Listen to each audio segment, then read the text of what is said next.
Regarde la génération de nos parents, il y a Dieu et en dessous, il y a le médecin. Et on remettait jamais en question ce que le médecin pouvait dire. Quand on prend conscience que finalement la santé, c'est un ensemble de piliers qui vient de l'intérieur, que ce soit l'alimentation, la gestion du stress, le sommeil, l'environnement, etc., on comprend finalement qu'on est acteur de sa santé et qu'on ne peut pas finalement la déléguer. Sur les réseaux sociaux, c'est une bonne et une mauvaise chose dans le sens où on a accès à beaucoup plus d'informations et en même temps on entend des choses, des courants tellement différents. La maladie, c'est juste le nom qu'on a donné à la maladie, mais c'est pas la maladie. L'étiquette, elle suffit pas et qu'elle enferme les gens. Ça devient une partie de notre identité. À l'époque, je parlais à ma gastro-entérologue, je disais, mais je comprends pas, est-ce que si je mange mieux, si je vais avoir une amélioration, etc. Elle me disait, non, Johan, c'est trop tard, tu peux manger ce que tu veux. Et la violence du truc, c'est que si le médecin te dit tu peux manger ce que tu veux, il y a rien à faire, bah, la personne, elle va pas remettre ça en question. C'était quoi, vous, vos plus belles victoires en consultation, vos plus grandes fiertés? Bonjour tout le monde, aujourd'hui on va vous parler de naturopathie, on va vous parler des dessous de l'envers du décor des écoles de naturopathie, on va vous parler du métier de naturopathie et bien sûr on va vous partager nos anecdotes, nos expériences personnelles. Salut Marion, comment ça va? Ça va super et vous? William, ça va? Ça va depuis une minute, ça n'a pas changé.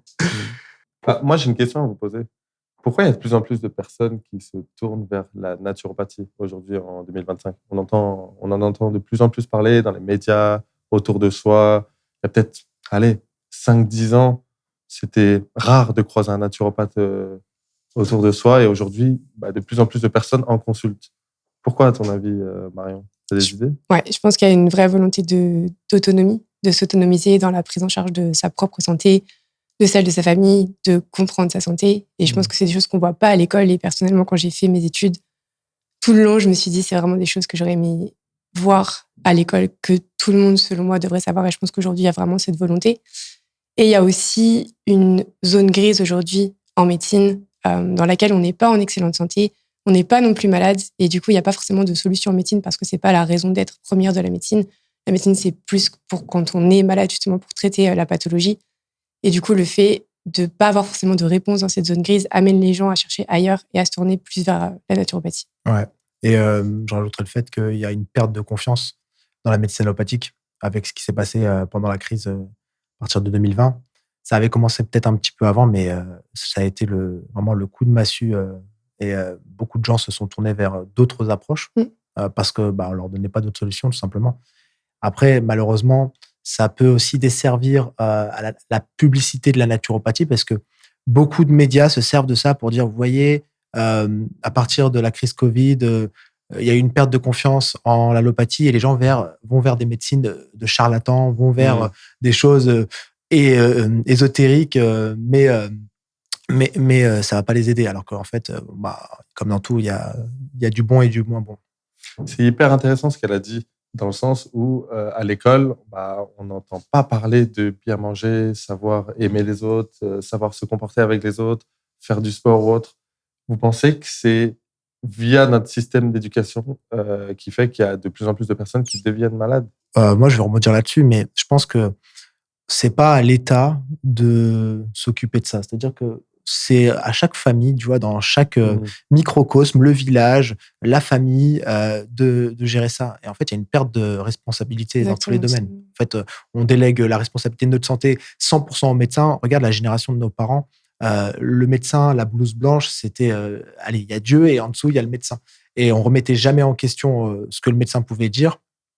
Et peut-être que à l'époque, il y avait des justifications par le fait que le médecin, c'était le médecin de famille. Il prenait énormément de temps avec ses patients. Il connaissait tout le monde. Il venait boire le café à la maison. Il venait à n'importe quelle heure. Aujourd'hui, le système de santé a complètement changé. Et beaucoup de gens, en tout cas, sont restés dans l'ancien monde et pensent que ils peuvent déléguer complètement cette partie de leur vie. On le voit dans plein d'autres domaines, que ce soit les finances, que ce soit l'éducation. Non, il faut reprendre le contrôle. Et en fait, c'est pas la faute de l'État, c'est pas la faute des médecins, c'est juste la faute des gens, c'est juste notre faute de penser que c'est à une tierce personne, à une organisation de gérer en fait ce qui devrait être une évidence. Je pense que ça vient du fait que pour beaucoup de personnes, notre santé, elle vient d'un remède extérieur. Ouais. Et quand on prend conscience que finalement la santé, c'est un ensemble de piliers qui vient de l'intérieur, que ce soit l'alimentation, la gestion du stress, le sommeil, l'environnement, etc., tout de suite, quand on comprend ça, on comprend finalement que on est acteur de sa santé et qu'on ne peut pas finalement la déléguer. Si je dis pas de bêtises, la moyenne d'une consultation chez un médecin, c'est entre 8 et 12 minutes. Et ça, ce sont les moyennes hautes. 8 et 12 minutes, le médecin, il n'a pas le temps finalement de te demander qu'est-ce que tu manges, comment tu vas, est-ce qu'au travail, ça se passe bien, etc. Donc finalement, on se rend compte que le système de santé, il s'est profondément modifié par rapport à celui de nos parents, où là, il y avait le médecin de famille qui, quand il venait, il ne s'occupait pas uniquement du grand-père, il s'occupait vraiment de toute la famille, il regardait si tout allait bien et ensuite, il passait à une autre famille. Et c'est ça, finalement, qui a fait que les niveaux de santé se sont dégradés parce qu'il y a eu un manque d'autonomie. Mais d'ailleurs, vous... Et je pense aussi qu'on évolue dans un environnement qui ne correspond pas à notre physiologie et qui correspond de moins en moins parce que tout va de plus en plus vite. Et on n'évolue pas aussi vite que notre environnement évolue. Et du coup, notre santé se dégrade. Et c'est vrai que, comme tu disais, William, ça revient à se responsabiliser et à poser l'intention de comment je peux prendre soin de ma santé. Et ça passe par des connaissances, ça passe par le fait de s'éduquer et de comprendre. La santé, c'est vraiment comment je peux répondre aux besoins de mon organisme. Et on a tous des besoins différents. Il y a une base qui est commune à tout le monde, à savoir un rythme de vie. On n'est pas dans un stress chronique, on a une alimentation qui correspond à nos besoins.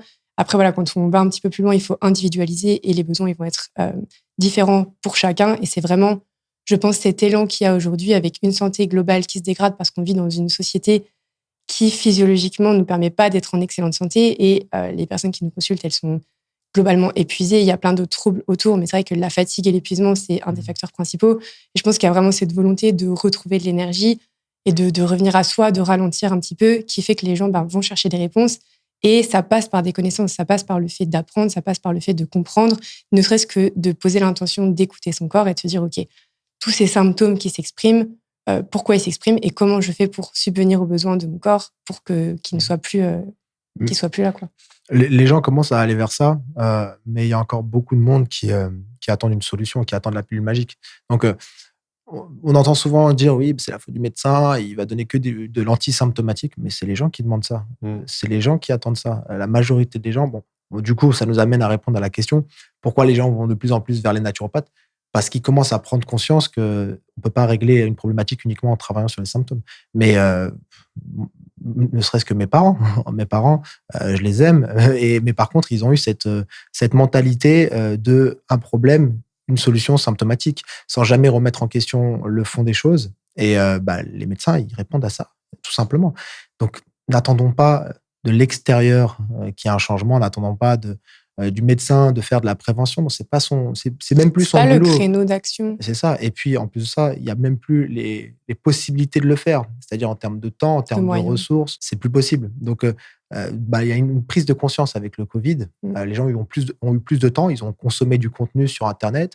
Alors, bien sûr, il y a notamment le rapport de 2023 sur les médecines, le rapport de l'Ordre des médecins sur les médecines alternatives qui visait presque à les interdire.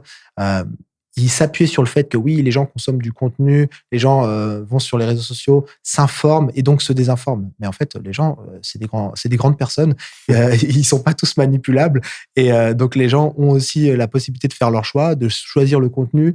On n'est pas comme sur BFM TV, on peut choisir la chaîne qu'on va regarder, on peut choisir la chaîne YouTube, le contenu qu'on va chercher qu'on va suivre et se faire sa propre idée. Donc si les gens vont plus vers les médecines alternatives, c'est juste logique et c'est juste la nature n'aime pas le vide, donc il faut qu'il y ait une compensation quelque part et l'objectif c'est que ça soit correctement fait. Il y a une chose qui est intéressante, c'est que tu dis que tes parents ils avaient ce modèle en tête, un symptôme, un traitement, une maladie, un médicament. Et du coup, pourquoi toi, vu que généralement on est le reflet de son environnement, donc de ses parents, est-ce que tu as eu un déclic? Qu'est-ce qui t'a amené finalement à devenir naturopathe?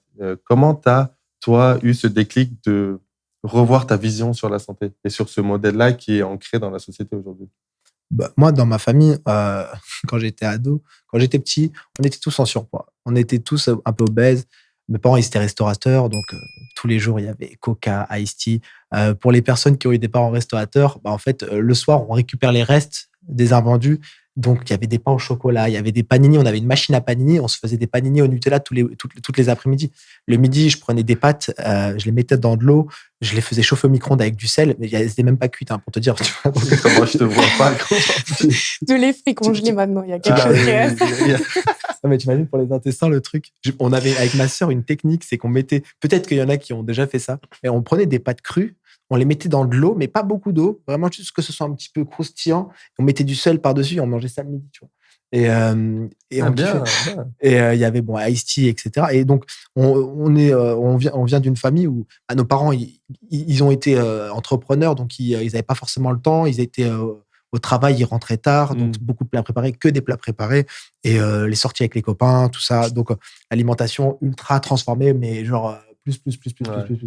Et moi, je me suis mis dans la naturopathie à travers le prisme du sport. J'ai été coach sportif pendant longtemps et j'ai commencé à changer mon alimentation, à voir que, ah oui, en fait, si je suis tout le temps malade, si je me blesse, c'est parce que je mange pas bien. Il n'y avait pas que ça, bien sûr.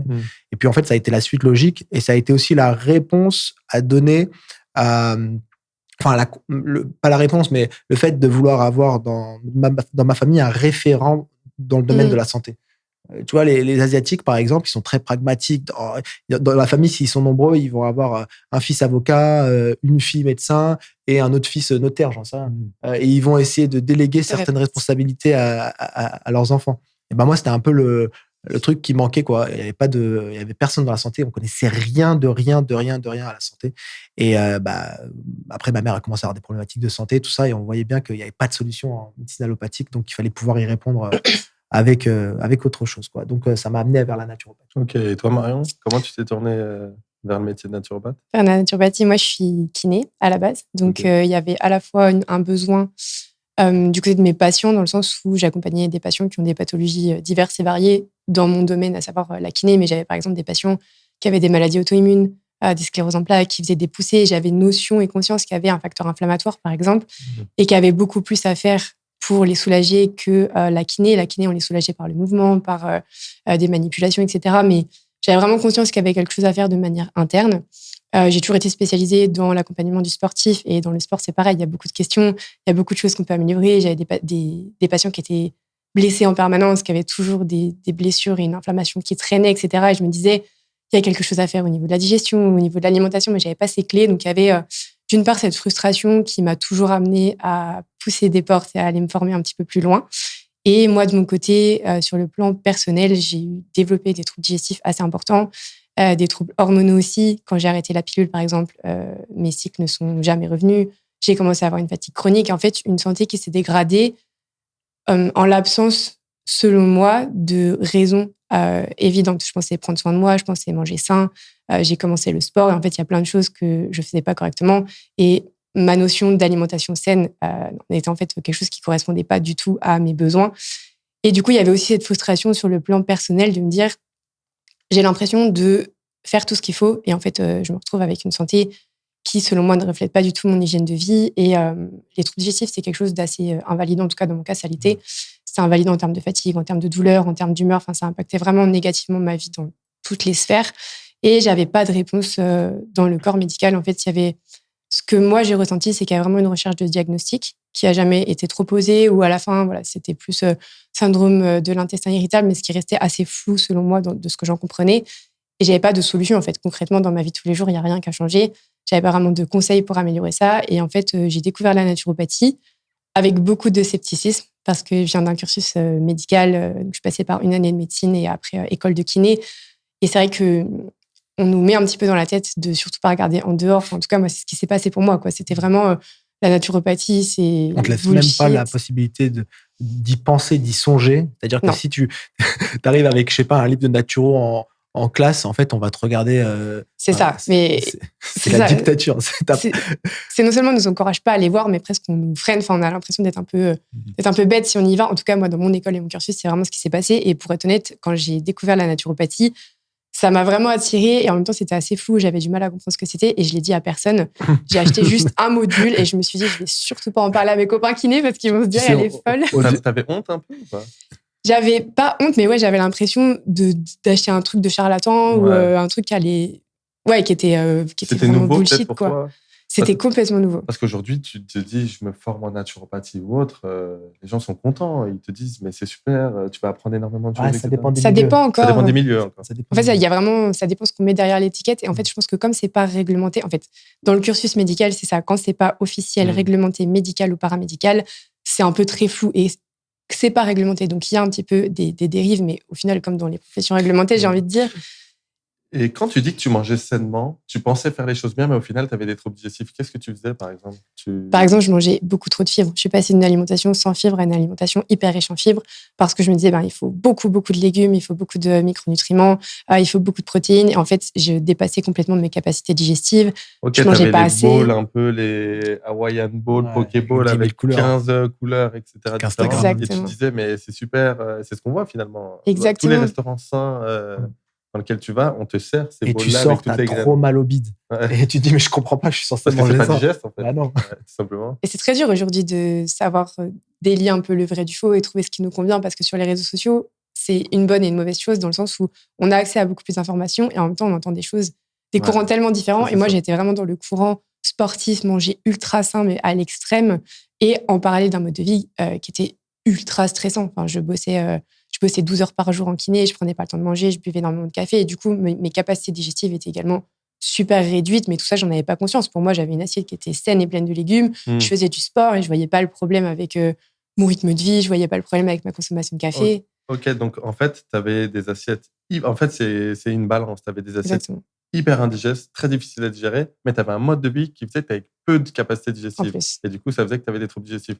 Et ça, le médecin, c'est quoi? Tu as vu plusieurs professionnels de santé et on t'a dit quoi? On t'a mis une case, on t'a collé une étiquette, on a essayé de te trouver une pathologie et on t'a pas donné de réponse. Non, et en plus, je pense que j'arrivais en disant je mange sain, je fais du sport et du coup, on creusait pas plus loin. Et en fait, il faut vraiment individualiser les besoins. Et c'est pas le focus en médecine de se dire on va creuser l'hygiène de vie, là où en naturopathie, c'est la base. Et en fait, donc j'ai pris ce premier module et ça a été une révélation, ça a été une évidence pour moi, l'approche, la logique que j'ai trouvée dans l'approche en naturopathie. Tu sais quoi ça me fait penser? Ça me fait penser où, dans la famille, par exemple, il y a une religion et le fils ou la fille se convertit à une autre religion. Et genre, elle fait ça en cachette, tu vois, elle va prier, elle va à l'église en cachette et tout ça. Là, on parle de naturopathie et de médecine allopathique, c'est quand même incroyable. C'est là où tu vois qu'il y a vraiment un dogme. Mais ce dogme, il existe aussi en naturopathie, quoi. Le dogme, il faut surtout pas prendre de médicaments, il faut pas aller voir de médecin. Il y a les dérives dans les deux sens, mais tu vois que c'est presque dogmatique. C'est les extrêmes. C'est les extrêmes et il faut se cacher, c'est incroyable, quoi. Ouais. Et au final, voilà, c'est une approche qui m'a fait complètement sens. Alors que oui, j'avais l'impression de faire un truc, enfin pas un peu interdit, mais un truc un peu, je roule dans quoi elle part, naturopathie, elle a pété un câble. Quand est-ce que tu as commencé à du coup le dire à tes collègues ou c'est venu naturellement? T'as fait ton coming out. C'est ça, exactement. Oh les gars, je deviens naturopathe. Faut que je vous dise un truc. Je pensais pas du tout en faire exercer comme je le fais aujourd'hui. Je pensais pas que ça prendrait autant de place. Je voulais juste avoir des outils en plus dans ma boîte à outils. Et en fait, ça fait vraiment sens parce qu'on va travailler au fond des choses. On remonte à la cause et on règle le problème vraiment à la racine. Et c'est vrai que de kiné, je me suis formée beaucoup en thérapie manuelle, donc qui se rapproche de l'ostéopathie dans l'approche qui est plus globale. Et on va travailler un petit peu en viscéral. On a une vision un petit peu plus globale de l'organisme. Et pour autant, on travaille encore vraiment sur un instant T, là où la naturopathie, voilà, on a aidé un instant T, on va au fond des choses, on change les habitudes de vie, on agit sur le terrain et en fait, on a des résultats au long terme. Et du coup, voilà, le fait d'avoir des résultats en agissant comme ça et des fois en modifiant 2-3 choses au niveau de l'alimentation, en donnant un complément alimentaire adapté, je me suis dit, punaise, c'est les résultats, en fait, je pense, qui m'ont amené à ça. Et puis, ça me passionne et de retransmettre, en fait, à mon tour ce que j'avais appris pendant mes études. Et comme je vous disais, je me disais, selon moi, tout le monde devrait avoir accès à ces clés, à savoir ce qu'on doit mettre dans notre assiette, à savoir comment notre mode de vie impacte notre santé. Et donc, il y avait vraiment aussi cet amour de la retransmission qui a fait que je me suis lancée là-dedans. Toi, c'est aussi via les troubles digestifs. Ouais, c'est ça, troubles digestifs. C'était une histoire intéressante aussi. Moi, ça a été catastrophique. Je faisais du foot. Il y avait une hygiène de vie qui était désastreuse. Vraiment, un peu comme toi, William. Mes parents, ils travaillaient beaucoup, c'était plat transformé. Moi, je suis le footballeur, je faisais du foot, donc j'envoyais des pâtes, je mangeais des pâtes tous les jours. Pâtes carbonara, pâtes au saumon, pâtes à la viande, etc. Mais de grosses assiettes de pâtes, pas de légumes. Pour le sportif. Ouais. C'était ça. Et de plus en plus, j'avais mal au ventre et je sais pas ce qui se passait. J'allais aux toilettes, mes selles, elles étaient noires foncées. Et il se passait rien, j'étais fatigué, mais je me disais... T'avais quel âge, là? Je savais pas. Ça fait quoi? Je devais avoir 16-17 ans. Et pendant plusieurs mois, mes selles, elles sont foncées. Et un jour, je vais à l'entraînement et je tombe dans les pommes. Je vais prendre le train, je tombe dans les pommes. On m'emmène à l'hôpital. On me fait une prise de sang. Déjà, j'arrive dans le camion de pompiers. On me dit, vous êtes sûr, vous êtes jeune, vous prenez pas de drogue et autres? Non, je fais du foot, tout va bien. Et en fait, j'étais sur le brancard. Et quand ils me relèvent, je me relève et je retombe dans les pommes. En fait, je pouvais plus rester à la verticale.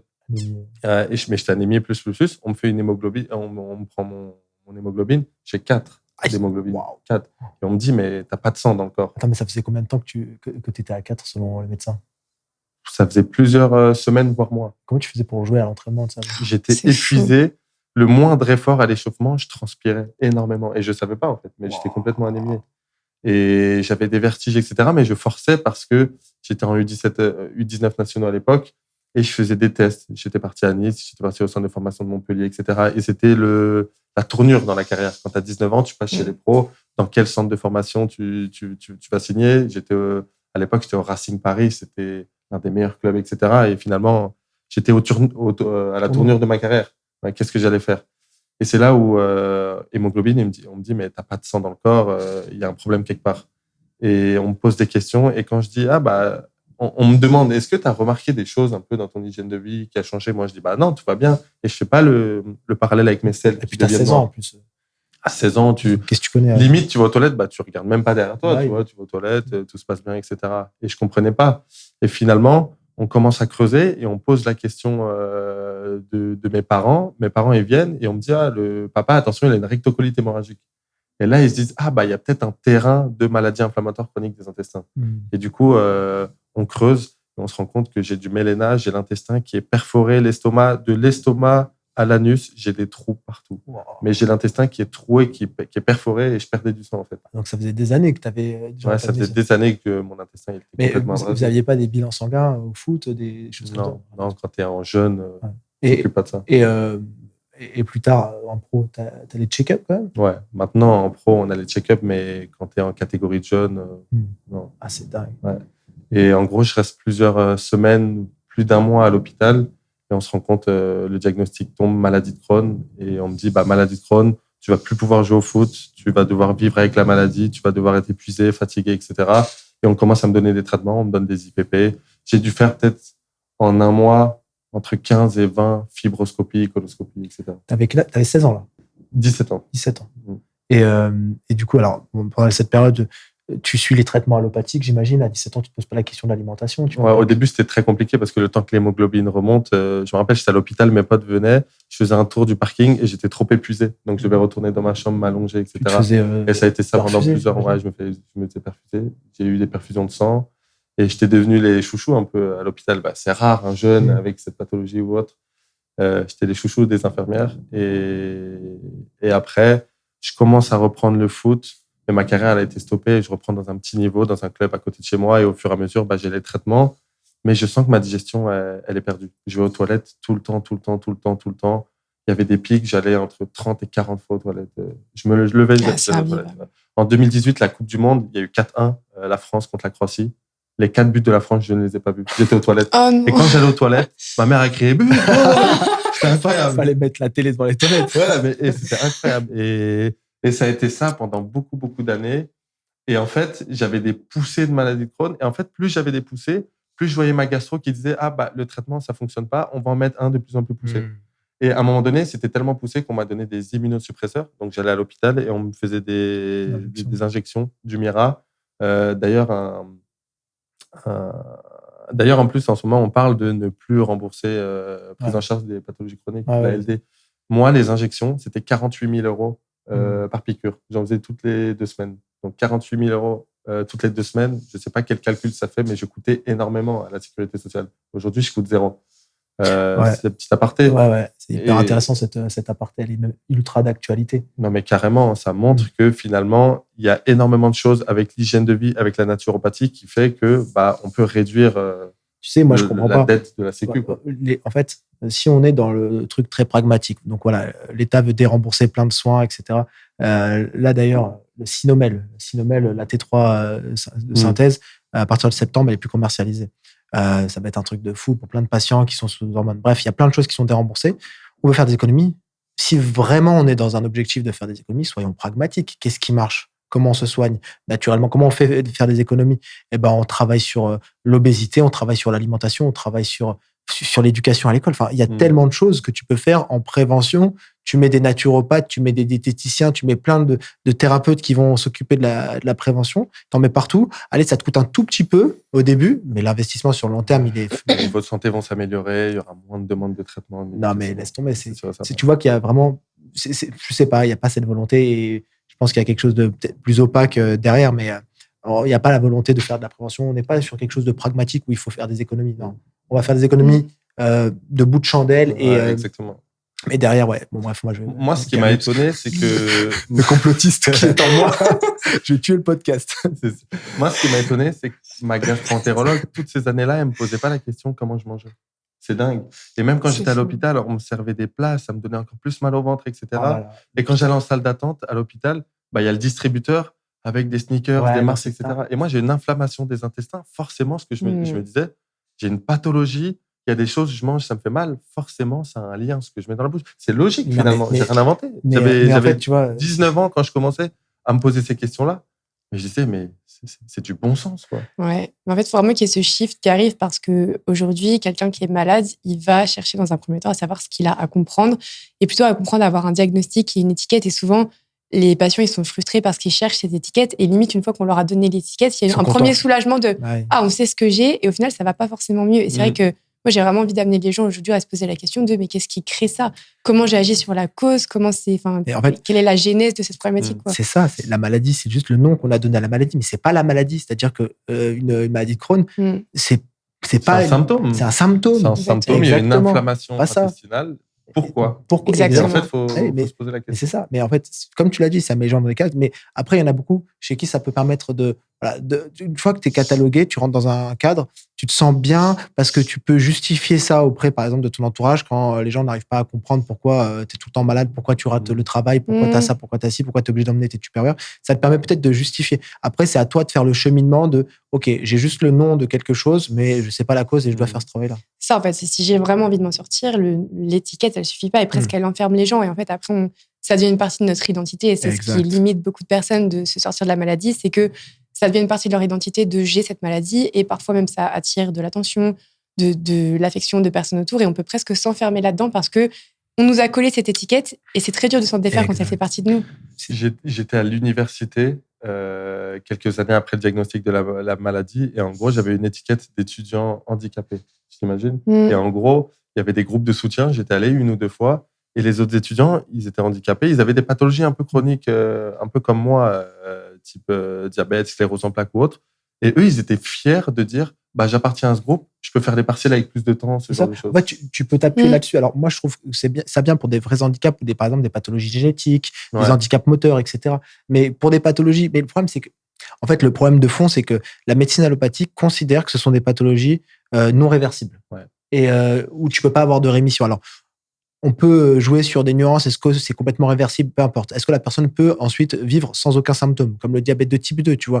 On sait qu'on peut inverser la résistance à l'insuline. Après, il y a toujours le point de non-retour. Mais à partir du moment où tu considères que c'est une fatalité, ça y est, tu es dans cette case et tu t'enfermes et tu peux profiter de ça et ça t'empêche d'avoir tout simplement l'autonomie. Ça t'empêche d'avoir cette responsabilité de te dire, en fait, j'ai la responsabilité de ma santé. Bon, voilà, comme je l'ai dit, on n'est pas sur des handicaps moteurs ou des handicaps génétiques, etc. Non. On est sur des pathologies chroniques qui sont réversibles. Si les gens se disaient qu'il y avait juste la lumière, tu vois, pour faire un parallèle, dans le sport de haut niveau, quand les premiers coureurs ont commencé à courir le 100 mètres en dessous de 10 secondes, derrière, dans la même année, dans les années qui ont suivi, il y en a plein qui l'ont fait. Parce que si tu sais que c'est possible, en fait, tu vas t'entraîner pour et tu vas performer. Et c'est pareil. En fait, si tu enfermes les gens dans le fait que c'est impossible de guérir de telle ou telle problématique, je vais pas dire qu'on peut tout soigner avec la naturopathie, on va pas aller dans les extrêmes, mais en fait, tu permets de donner de l'espoir aux gens et l'espoir permet de mettre en place,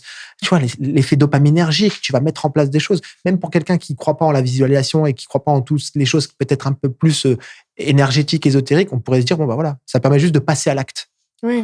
Mais surtout, moi, il y a eu un avant-après. J'avais 30, 40 fois aux toilettes par jour. Aujourd'hui, j'ai refait. Et ce qui est bien, c'est que là, on peut vraiment faire des examens. J'ai refait des vidéocapsules. Et on montre que l'intestin s'est complètement cicatrisé, il n'y a plus de symptômes depuis des années, etc. Et on parle de rémission parce qu'il y a toujours ce caractère génétique, c'est dans mes gènes, entre guillemets. En fait, aujourd'hui, on sait que l'épigénétique peut activer ou désactiver certains le terrain, gènes. c'est tout. Ouais, tout simplement. Et à l'époque, je parlais à ma gastro-entérologue, je disais, mais je comprends pas, est-ce que si je mange mieux, je vais avoir une amélioration, etc.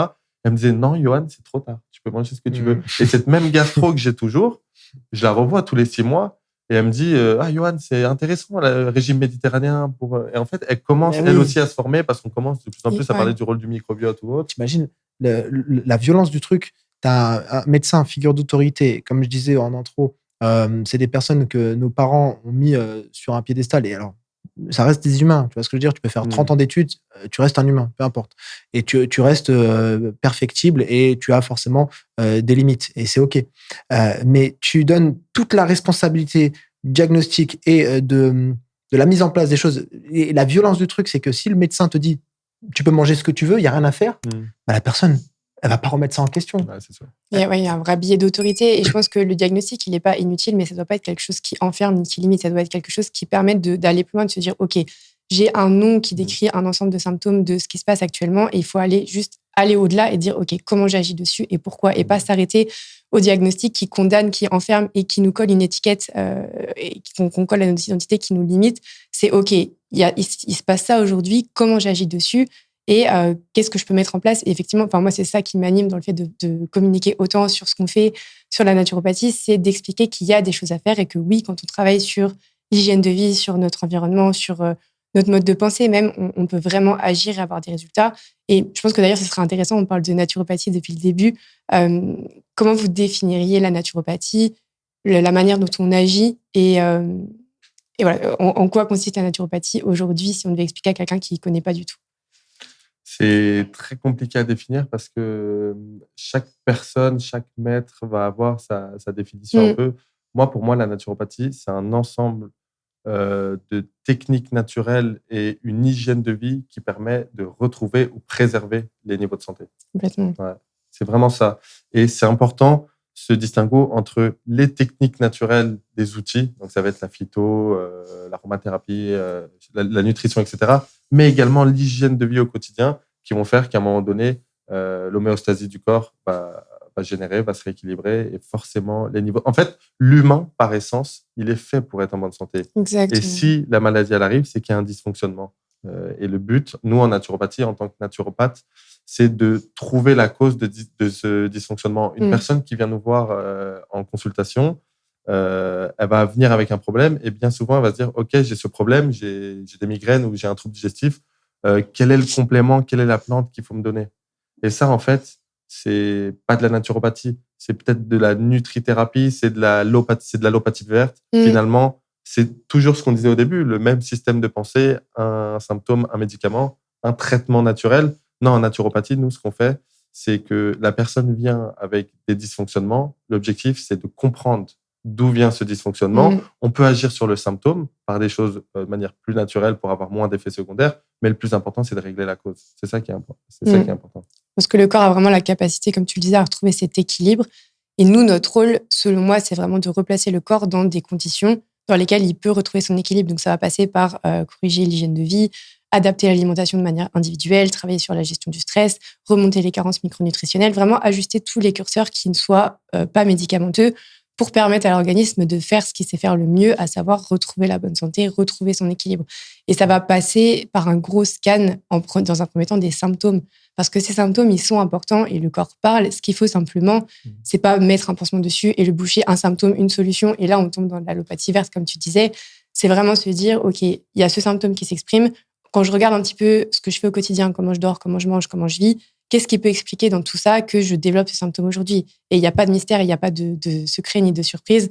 On arrive toujours à comprendre d'où ça peut venir. Et ce qu'il faut après, c'est mettre la lumière sur ces causes, éveiller, éduquer, donner les clés et autonomiser les personnes pour qu'elles soient capables ensuite de comprendre leur corps, de comprendre leurs symptômes et de comprendre dans ce qu'elles font, comment ajuster. Et là, on redonne, selon moi, vraiment le pouvoir à la personne d'agir là-dessus et de prendre sa santé en main et de se responsabiliser, comme tu le disais, William. Moi, il y a une définition que j'aime bien, c'est éducateur de santé. Après, tout ce que vous avez dit, je pense que vous avez très bien résumé. Mais je voulais juste apporter un petit éclairage. Selon moi, aujourd'hui, la naturopathie, à cause de tout ce qu'on a mis autour, à cause de tous les discours sur la naturopathie, ça a tendance à nous enfermer dans quelque chose, dans une boîte. Ça, c'est la naturopathie et ça, c'est les autres médecines. Non, en fait, moi, aujourd'hui, j'aime pas dire que je suis naturopathe. Je préfère dire j'aide les gens à améliorer leur santé.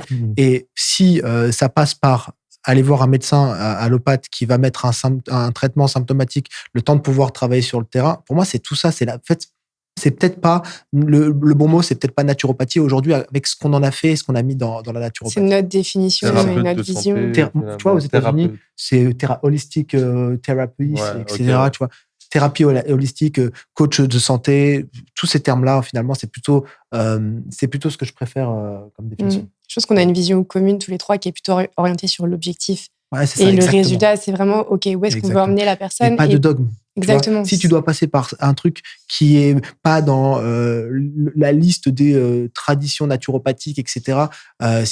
Non, on s'enferme. Et d'ailleurs, je vois beaucoup de naturopathes qui critiquent ce genre d'approche, qui critiquent un peu nos approches un peu plus OK avec la médecine allopathique dans certains cas. Il faut pas mélanger médecine allopathique et Big Pharma, c'est deux choses différentes. Et beaucoup de naturopathes tendent à critiquer ça parce que on peut aller à l'encontre parfois des enseignements des pères de la naturopathie. Mais là, en fait, si on revient là-dedans, on revient dans quelque chose de dogmatique. Et j'entends ceux qui peuvent parler de la naturopathie comme une secte quand on réfléchit que comme ça.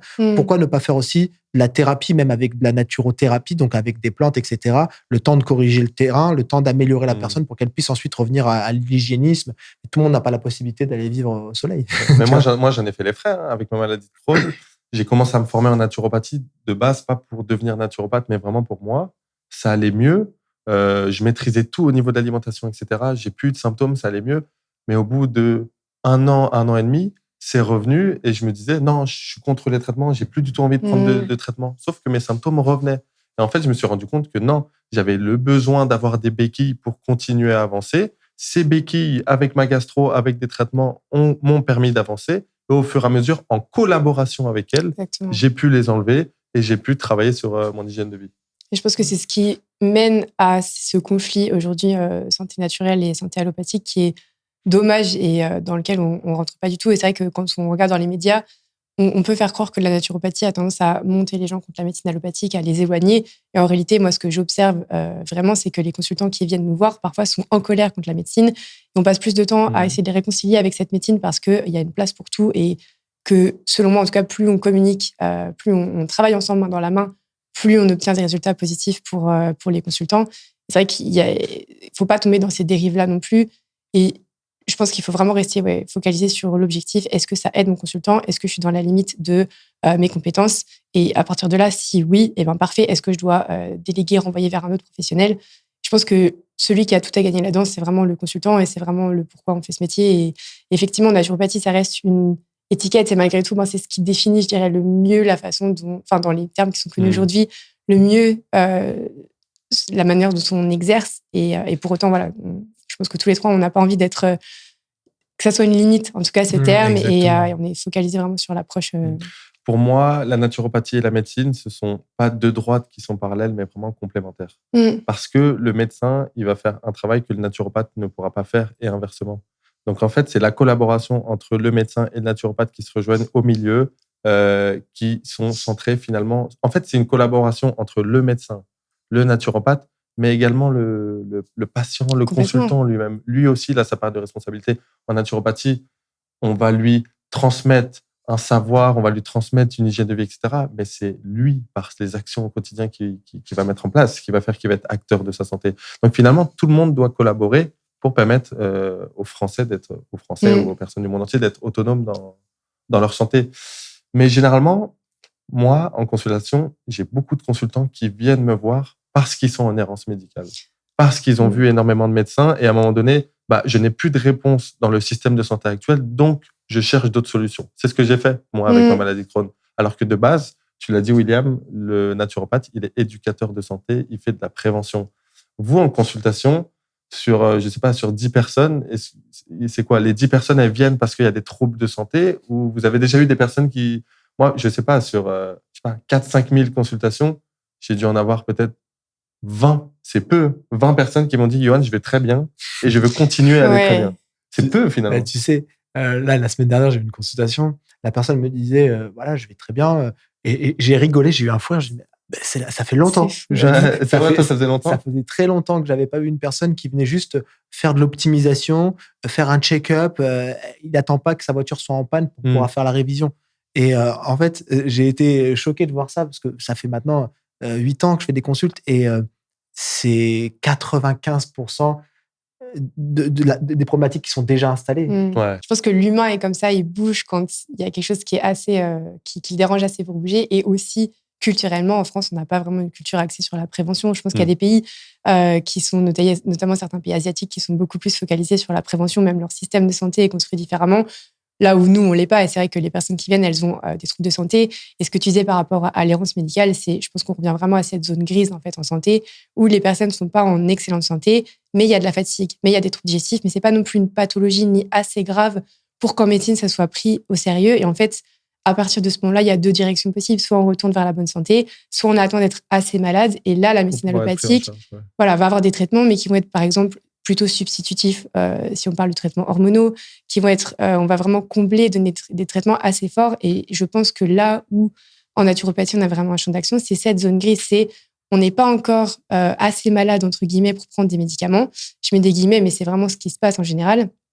Et en même temps, on n'a pas un quotidien qui est facile, on n'est pas en bonne santé. Comment on fait pour retourner vers la zone blanche? Et c'est là où nous, je pense qu'on a vraiment notre champ d'action par l'éducation, parce que le corps est encore dans une zone où il peut retrouver son équilibre tout seul. Il n'a pas besoin de ces grosses béquilles. Et c'est là où c'est super important.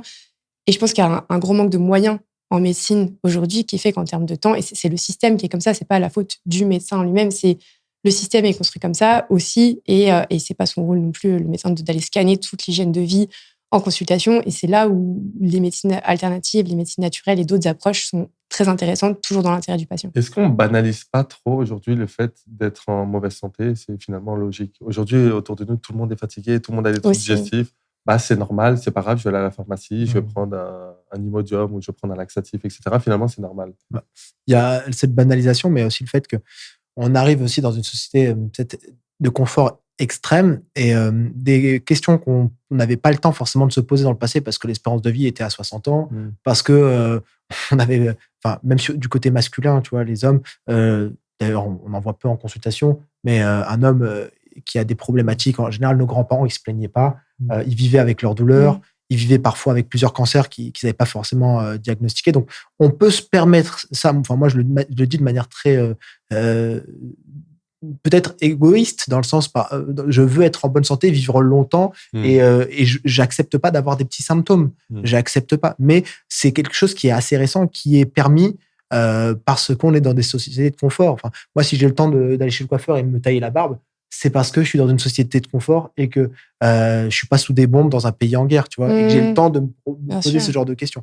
Mais moi, je suis totalement pour ça, pour cette. Moi, je veux vivre longtemps en bonne santé, donc voilà. Déjà, ta barbe, elle est bien taillée. C'est une bonne chose. Et on parlait du fait qu'en consultation, les personnes viennent nous voir parce qu'elles ont de gros troubles de santé. Finalement, il y a eu peut-être un point de non-retour avec la médecine. Du coup, elles se retournent. En fait, elles attendent de prendre le mur en pleine tête pour pouvoir se réveiller et se dire « Waouh, là, il faut que j'agisse et que je trouve des solutions ». C'était quoi, vous, vos plus belles victoires en consultation, vos plus grandes fiertés?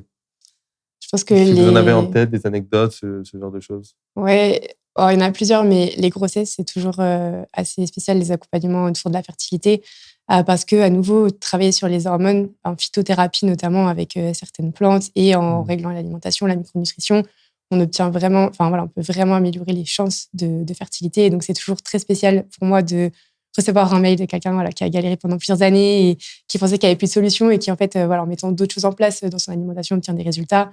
Et là, j'ai une dame qui est maman qui me vient en tête, qui était vraiment en pleurs la première séance parce que plus d'énergie et besoin de tout porter. Et en fait, le fait de retrouver de l'énergie, ça a sauvé son mariage, ça a sauvé sa relation avec ses enfants, elle a changé de boulot. Et en fait, c'est là où on se dit des fois, la santé, c'est vraiment le point de départ.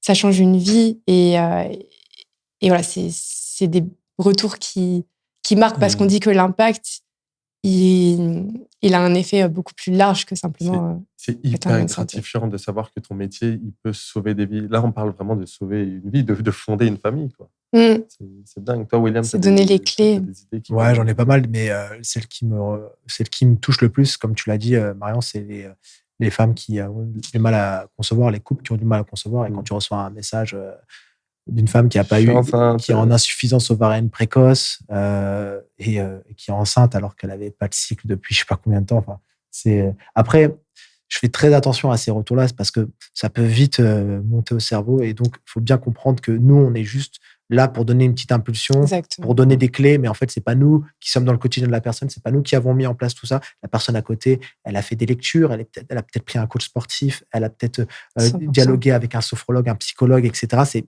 vraiment, nous, on est juste un petit truc dans le rouage. Parfois, ça représente beaucoup, parfois, ça représente que 10% et c'est très bien. Et donc, en fait, les avis, etc., je les lis pas, par exemple. Tu vois. J'ai beaucoup d'avis, mais je veux pas les lire.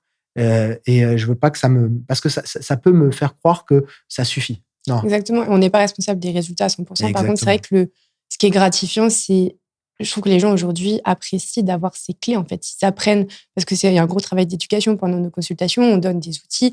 En fait, c'est ce plaisir que les personnes prennent à reprendre le pouvoir, en fait, être acteur de leur santé et se dire, ok, je comprends ce que je dois mettre en place. Et après, eux mettent en place et eux sentent la meilleure énergie. En fait, c'est ce côté, justement, on a autonomisé la personne, on lui a, nous, transmis des clés et la satisfaction qu'elle a, c'est pas « merci, vous m'avez redonné la santé », c'est « j'ai pris ma santé en main, j'ai mis ces choses-là en place et aujourd'hui, je sens ce regain d'énergie et je sens que voilà, avec les bonnes clés, mon corps a réussi à être équilibré. » Et pour moi, notre rôle, c'est vraiment ça, c'est de cibler et de bien donner les bons outils, les meilleurs outils possibles. Et après, la personne, elle est actrice de sa santé et c'est elle qui fait tout le boulot et les résultats, elle se les doit. Et après, quand tu vois que la personne a un parcours où elle-même derrière après va se former à la naturopathie et que c'est elle qui va ensuite transmettre, tu te dis c'est bon, la boucle est bouclée. Vous avez souvent en consultation des consultants qui souhaitent devenir naturopathe. Finalement, le fait de consulter un naturopathe, il y a une lumière qui s'allume en eux et ils se disent moi aussi j'ai envie de faire ça, j'ai envie d'être utile, j'ai envie de faire ce fabuleux métier. Ça vous arrive ? Complètement. Qui disent j'y pensais depuis un moment, mais c'est vrai que ça fait complètement sens maintenant que je comprends un petit peu. Ça fait longtemps que je cherche un métier qui a envie qui me fait me sentir, comme tu dis, utile et aider les autres. Et est-ce que vous avez vu, parce que moi, ça m'est arrivé, une modification un peu du type de problématique que j'ai. Quand j'ai commencé la naturopathie, finalement, c'était un peu plus facile pour moi prendre en charge, je ne sais pas si c'est le bon terme, mais d'accompagner les personnes pour régler leurs troubles de santé, parce que finalement, on était sur des choses qui étaient plutôt aujourd'hui, finalement, je sais pas, un trouble du sommeil, avant, c'était banal parce que la personne était devant les écrans, etc. On revoyait son hygiène de vie, la personne avait des troubles digestifs, on revoyait son alimentation, et finalement, ça suffisait à avoir des résultats. Et aujourd'hui, moi, je trouve que les consultants qui viennent me voir en consultation, elles ont des problématiques de santé de plus en plus complexes. Bien souvent, elles ont des troubles digestifs et quand on creuse, on se rend compte que via les réseaux sociaux, via les lectures, etc., leur alimentation est très, très bien. Mais bien souvent, la racine de ces problèmes sont beaucoup plus complexes. Et là, il va falloir travailler au niveau thyroïdien, au niveau des surrénales, au niveau hormonal, au niveau de l'insuline, au niveau du système nerveux, etc. Et finalement, je me rends compte que les problématiques de santé sont de plus en plus complexes et on se doit en tant que naturopathe, avoir une naturopathie aujourd'hui un peu de pointe, un peu plus moderne, un peu plus finalement profonde, fonctionnelle, c'est le terme, pour pouvoir être efficace. Vous avez vu cette modification dans votre... Déjà, il faut comprendre les pathologies. Et tu as tout à fait raison, tu vois ce que tu disais là. Avec les réseaux sociaux, en fait, on y a participé avec beaucoup d'humilité, mais tout le contenu qu'on a posté, nos collègues, etc., sur les réseaux, il y en a des tonnes. Et en fait, en termes d'audimat, si on devait tout cumuler, allez, peut-être, je vais dire n'importe quoi, peut-être un Français sur deux a commencé à être touché par des informations de santé. Donc, ils ont déjà mis en place plein de choses. C'est vrai ce que tu dis. On a des cas de plus en plus compliqués qui sont vraiment en errance et qui font déjà, en théorie, tout plus ou moins bien. D'où l'importance de maîtriser la compréhension des pathologies, les mécanismes physiopathologiques. C'est vraiment là qu'on peut avoir une action concrète si on veut travailler sur les causes. Alors, bien sûr, les causes, elles peuvent être toujours très profonde et on veut en naturopathie travailler sur la cause des causes, mais il faut être aussi humble. Parfois, on peut pas travailler sur la cause des causes, mais si on arrive à un étage suffisamment haut au niveau du rouage pathologique, physiopathologique, déjà on peut avoir déjà énormément de choses à faire. Voilà. Ouais, et je te rejoins, et moi j'ai observé la même chose, et c'est ce qui m'a poussée à me former de manière plus large et à ajouter peut-être des outils qui n'étaient pas forcément inclus dans la naturopathie en elle-même, la boîte assez petite dont on parlait tout à l'heure, et aller chercher vers la micronutrition, aller comprendre un petit peu plus la santé hormonale, comprendre un petit peu plus ce qui se passe. Et c'est vrai que c'est là où tout à l'heure on parle du terme naturopathie qui peut être un petit peu réducteur, et c'est vrai que je pense qu'on a une vision qui est un petit peu plus large aujourd'hui et qui englobe justement ces autres outils, et qui, selon moi, mène à une naturopathie plus moderne, qui est aussi adaptée à l'époque dans laquelle on vit. Parce que la naturopathie, c'est la médecine traditionnelle européenne, donc c'est une médecine qui est très ancienne, et il y a des bases qui restent valables aujourd'hui parce qu'on est toujours des humains. Malgré tout, on est des humains qui évoluent dans un environnement qui est complètement différent d'il y a 100 ans, et ça demande une adaptation, des troubles hormonaux, qu'il y a aujourd'hui, les épuisements nerveux parce qu'on a un mode de vie qui est soumis à un stress chronique énorme. C'est des problématiques qu'on ne rencontrait pas à l'époque et qui aujourd'hui nécessitent d'avoir une vision un petit peu plus large et des outils un petit peu plus complets. Et on a également des sols qui sont plus pauvres, ce qui fait que la micronutrition est aujourd'hui quelque chose d'essentiel. Et c'est vrai que la micronutrition, c'est comment optimiser l'apport en vitamines, en minéraux dans l'alimentation. Je me souviens que la première fois que j'ai entendu ce terme, j'étais kiné. Et je me suis dit, c'est vraiment du détail. Il y a le mot micro dedans, ça doit être quelque chose de vraiment minuscule pour ajuster la santé. Alors qu'aujourd'hui, que j'ai appris tout ça, je me dis, non, en fait, c'est la boîte à outils de notre corps, et on a vraiment besoin de ces mini-outils. Et ça fait partie des choses, quand on veut rééquilibrer, replacer le corps dans un environnement dans lequel il peut retrouver sa santé. C'est un des piliers qui est indispensable. Mais il n'y a pas du coup un décalage entre les problématiques de santé qui sont devenues de plus en plus complexes à traiter, à prendre en charge, mais finalement, l'enseignement de la plupart des écoles de naturopathie aujourd'hui, vous, par exemple, dans vos écoles, est-ce que vous vous sentiez armé à la fin de votre cursus de naturopathe pour pouvoir accompagner ces troubles-là ? Tu as mis le doigt sur quelque chose d'hyper important, c'est que le niveau de santé global a diminué. Le niveau de santé, il faut le comprendre comme la capacité à réagir face à un problème, à réguler le problème, l'efficacité du corps, en gros, face à un pathogène, face à quelque chose. Et ces niveaux de santé, ils étaient beaucoup plus élevés, ne serait-ce que nos parents. Moi, quand je vois mes parents, mes oncles, etc., je me dis toujours, ça, c'est des vieux modèles. Tu vois, c'est les Toyota des années 90 qui étaient construites pour durer. Il n'y avait pas l'obsolescence programmée. C'était des voitures, tu pouvais les amener jusqu'à 500 000, 600 000 kilomètres. Tu allais au garage une fois tous les 2 ans. Et c'était les vieux modèles. Mais moi, je le vois par rapport à mon père. J'ai des problématiques que je pourrais développer beaucoup plus tôt que lui, alors que lui ne fait pas tous les efforts que je fais, parce que c'est une vieille bûche. Tu vois le truc. Et pourquoi ? Parce que nos niveaux de santé, ils sont complètement à plat. On vit dans des sociétés extrêmement sujettes à de l'aseptisation et à de la pollution de toutes sortes, et ne serait-ce que la pollution que les enfants subissent très tôt dans leur vie. Et je ferme la parenthèse. Et tout ça fait que notre force pour réagir ne coïncide plus avec les méthodes traditionnelles qui étaient conseillées par les naturopathes des années 80, etc. Où, par exemple, on faisait des cures, des drainages ultra violents, des choses où tout sortait. Aujourd'hui, tu fais ça à un jeune, même à un moins jeune. Il n'a pas l'énergie. Il va dans le coma, tu vois. Il tombe dans le coma. Il est complètement épuisé. Il est à plat. Tu ne peux même plus faire un drainage avec des plantes pour le foie sans que la personne soit complètement épuisée pendant 3 mois. Ouais, donc en fait, avant, on faisait des cures de détox qui fonctionnaient. Maintenant, on devrait revitaliser tout le monde. Parce que les niveaux de santé. En fait, tu es obligé de. C'est comme si tu avais un moteur que tu voulais ouvrir, mais en fait, il y a le capot qu'il faut d'abord dévisser. Avant, tu avais directement accès au moteur. Maintenant, il faut dévisser le capot, il faut soulever. Tu as une couche de poussière que tu dois enlever pour ensuite pouvoir peut-être travailler avec la naturopathie à l'ancienne. L'hygiénisme, c'est très bien, mais ça ne suffit plus aujourd'hui. Enfin, je suis désolé, moi, c'est ce que je vois. On peut me dire, oui, mais non, tu négliges les pensées traditionnelles. Mais ça fait comme 8 ans, j'ai vu 5 000, 6 000 personnes, j'ai fait plus de 10 000 consultations. Non, c'est pas. J'en ai fait de l'hygiénisme au début. Et ça ne veut pas dire renier l'hygiénisme, c'est simplement. C'est la base. Voilà, c'est important. exactement. C'est la base. C'est le socle. C'est le socle, bien sûr. Tu peux pas faire sans ça. Mais c'est pas suffisant. Exactement. Ouais, il y a vraiment une différence.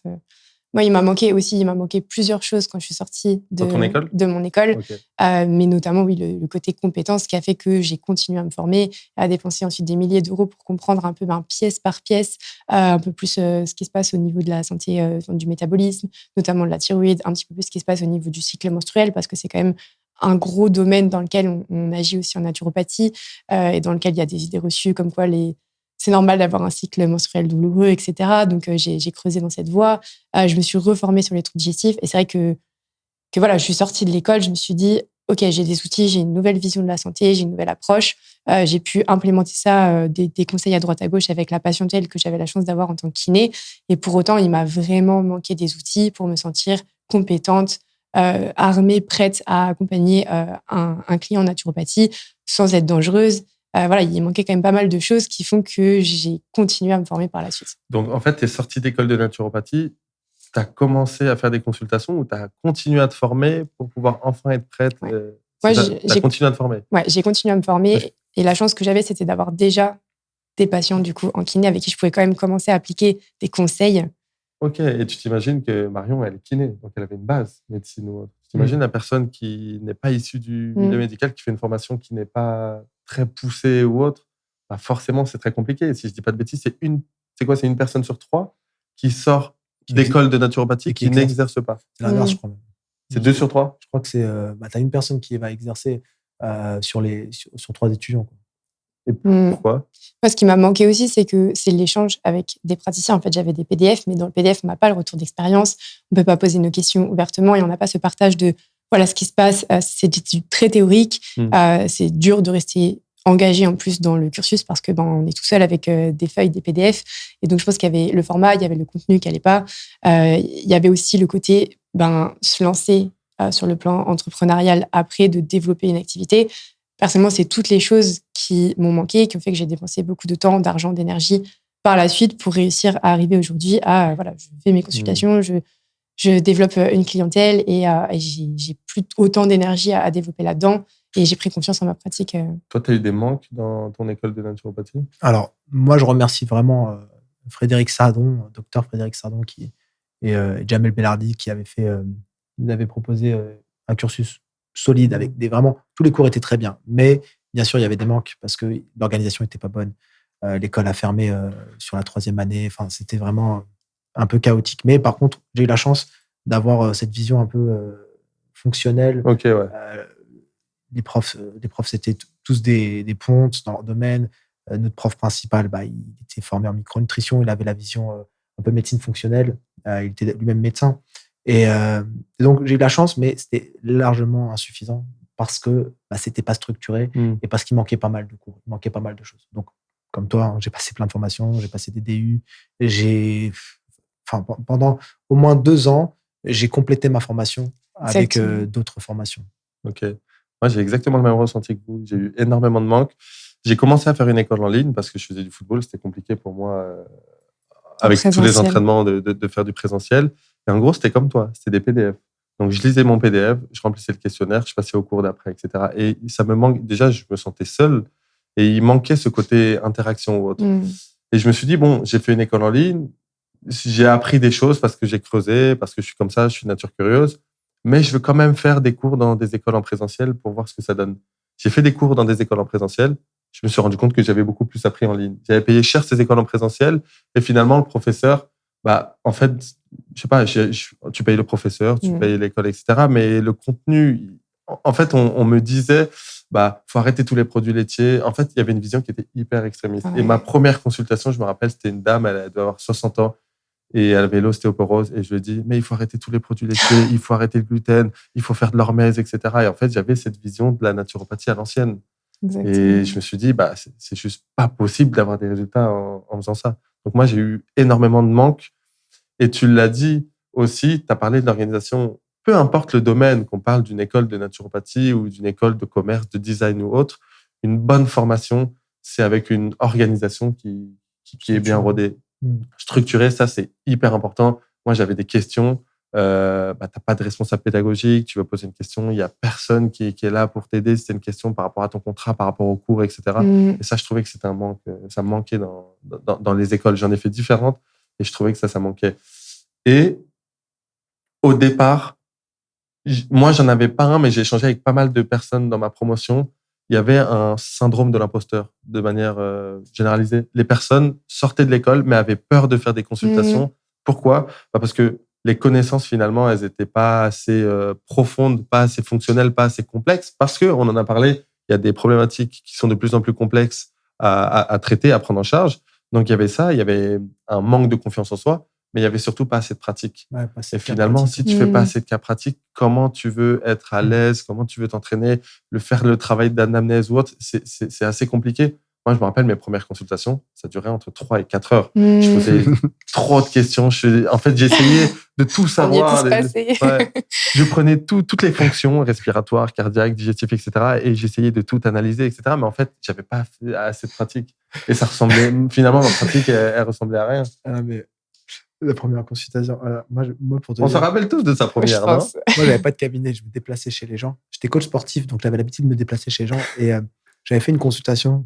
Je vous jure, je sais pas combien d'heures ça a duré, mais ça a duré toute l'après-midi. Et je savais plus où j'en étais. Et finalement quand j'étais rentré chez moi, je connaissais toute la vie de la personne. J'avais 10 milliards de pages. Mais qu'est-ce que je vais en faire de tout ça? Carrément. Et, ah là là, c'était. T'as tellement d'infos. Et c'est-à-dire que l'apprentissage, il se fait en deux parties. Il y a le j'assimile des connaissances et je suis capable de les restituer, non seulement de les restituer, mais de les restituer de manière organisée et sans me noyer dans tout ce que j'ai appris. Et je vomis tout ça sur la personne qui se dit, mais mon Dieu, le client est noyé, nous, on est noyés.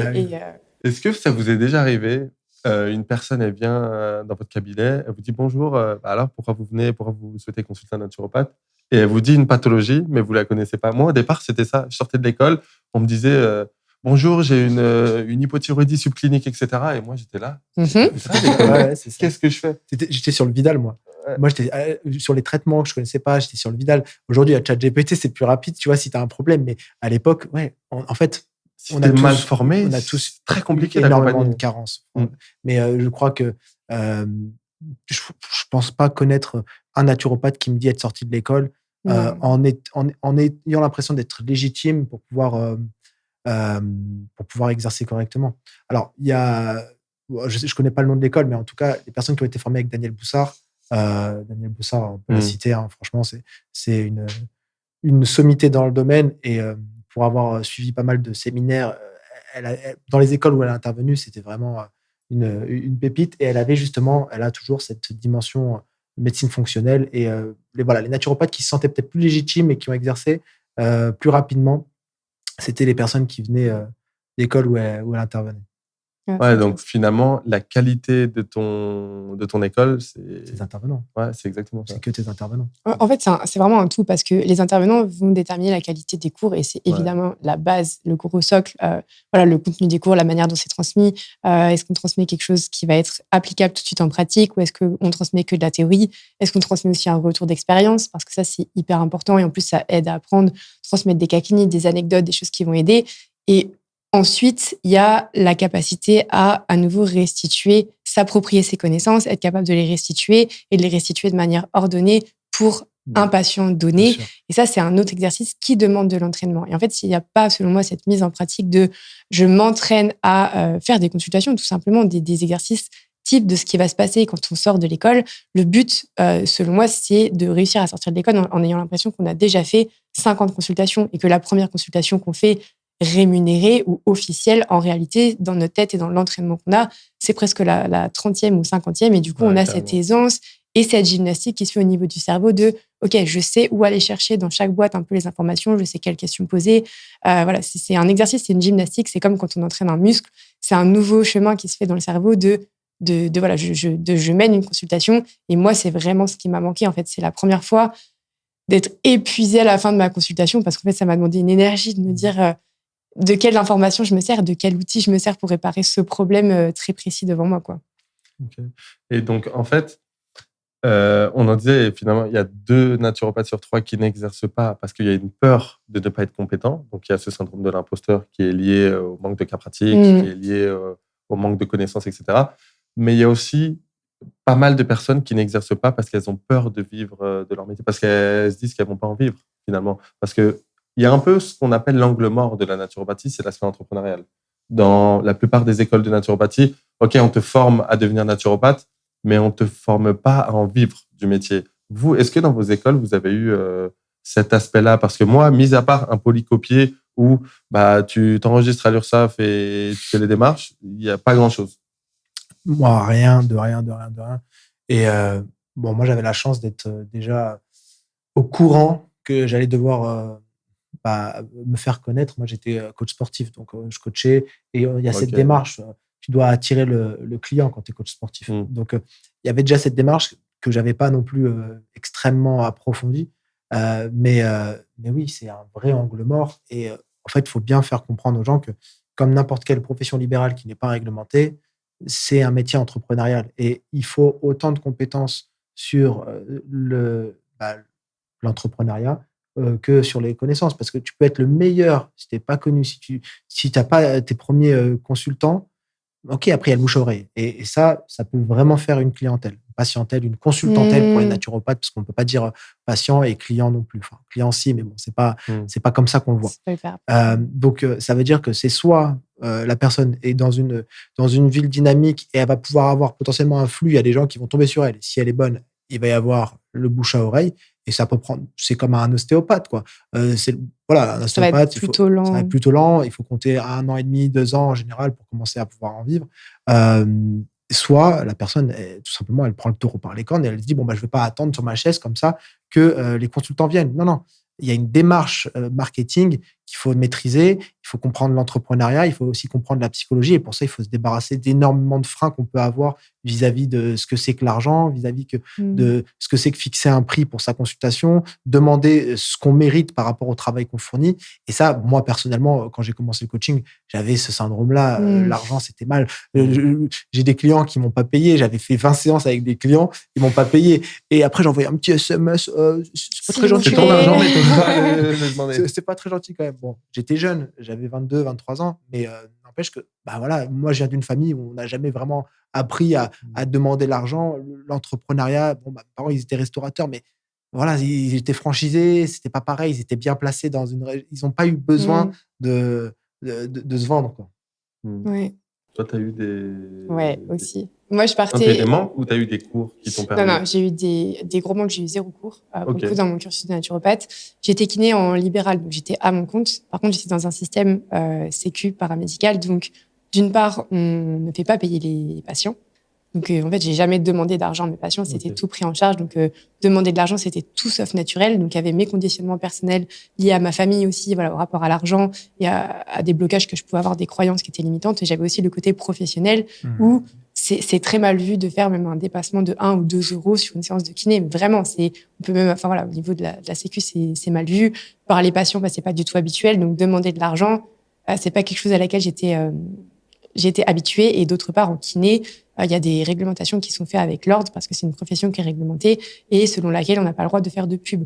Donc, en soi, on n'a pas vraiment, plus ou moins besoin en kiné, mais en tout cas, j'ai jamais manqué de travail, donc c'était pas vraiment un problème. Par contre, dans le mindset, quand je suis passée plus à la naturopathie, on est obligé de se vendre dans le sens de communiquer sur ce qu'on fait, en fait, d'expliquer ce qu'on fait.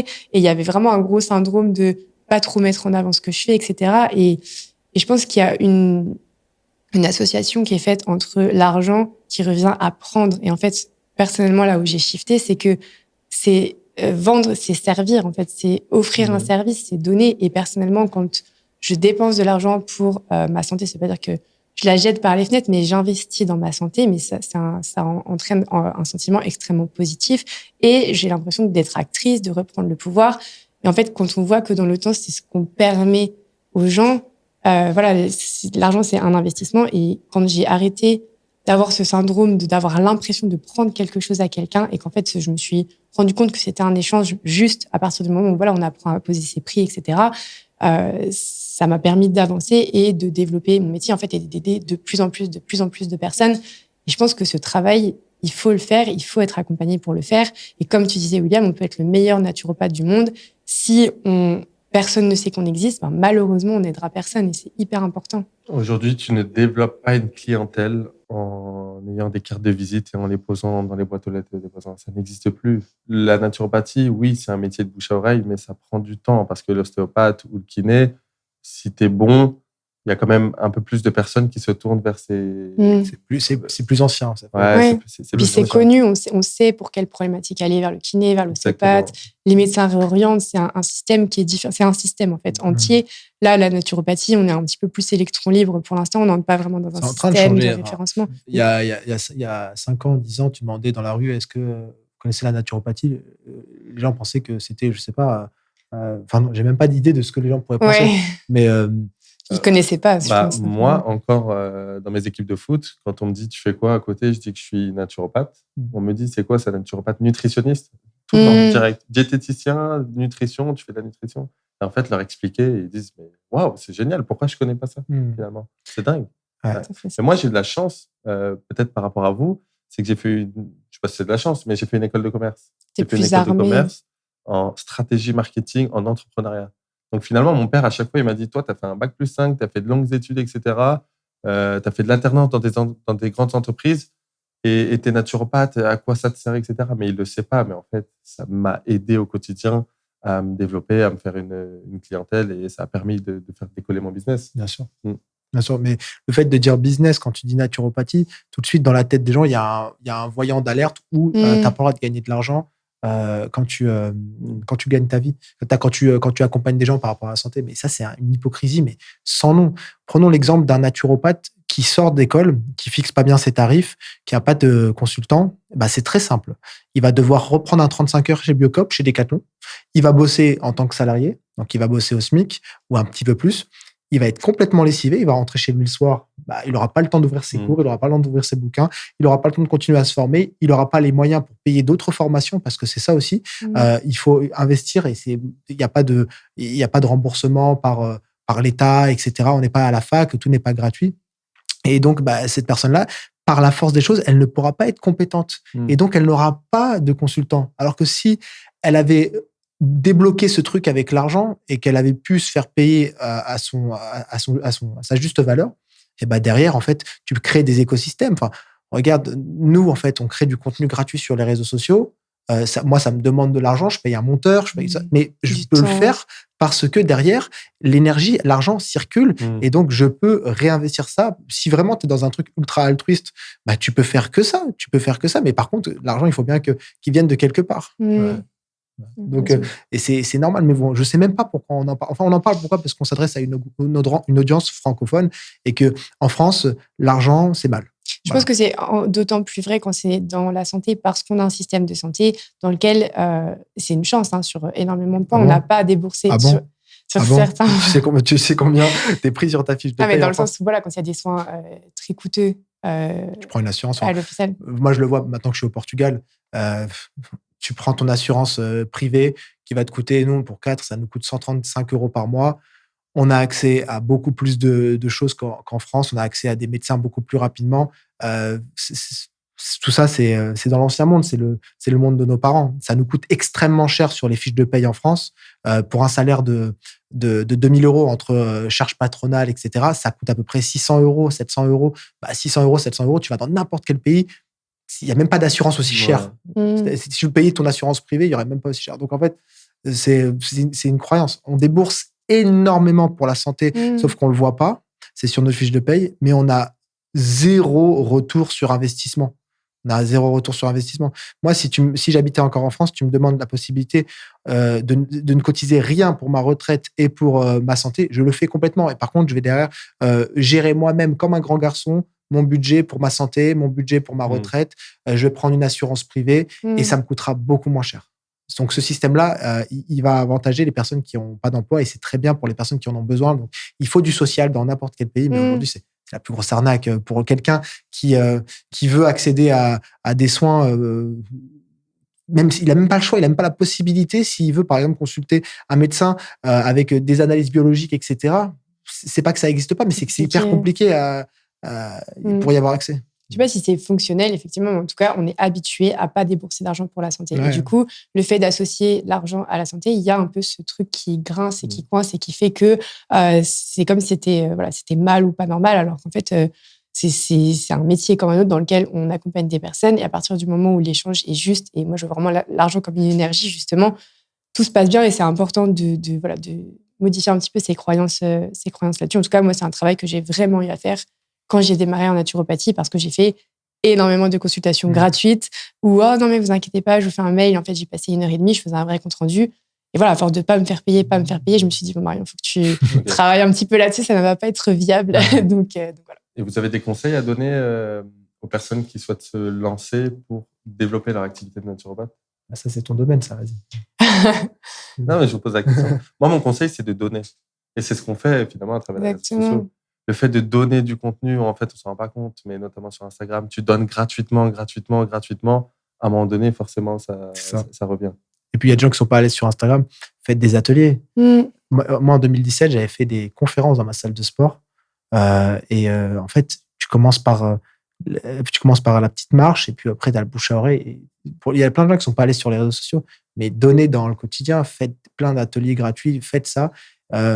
Vous allez apprendre énormément parce que pour préparer votre conférence, vous allez devoir vous former.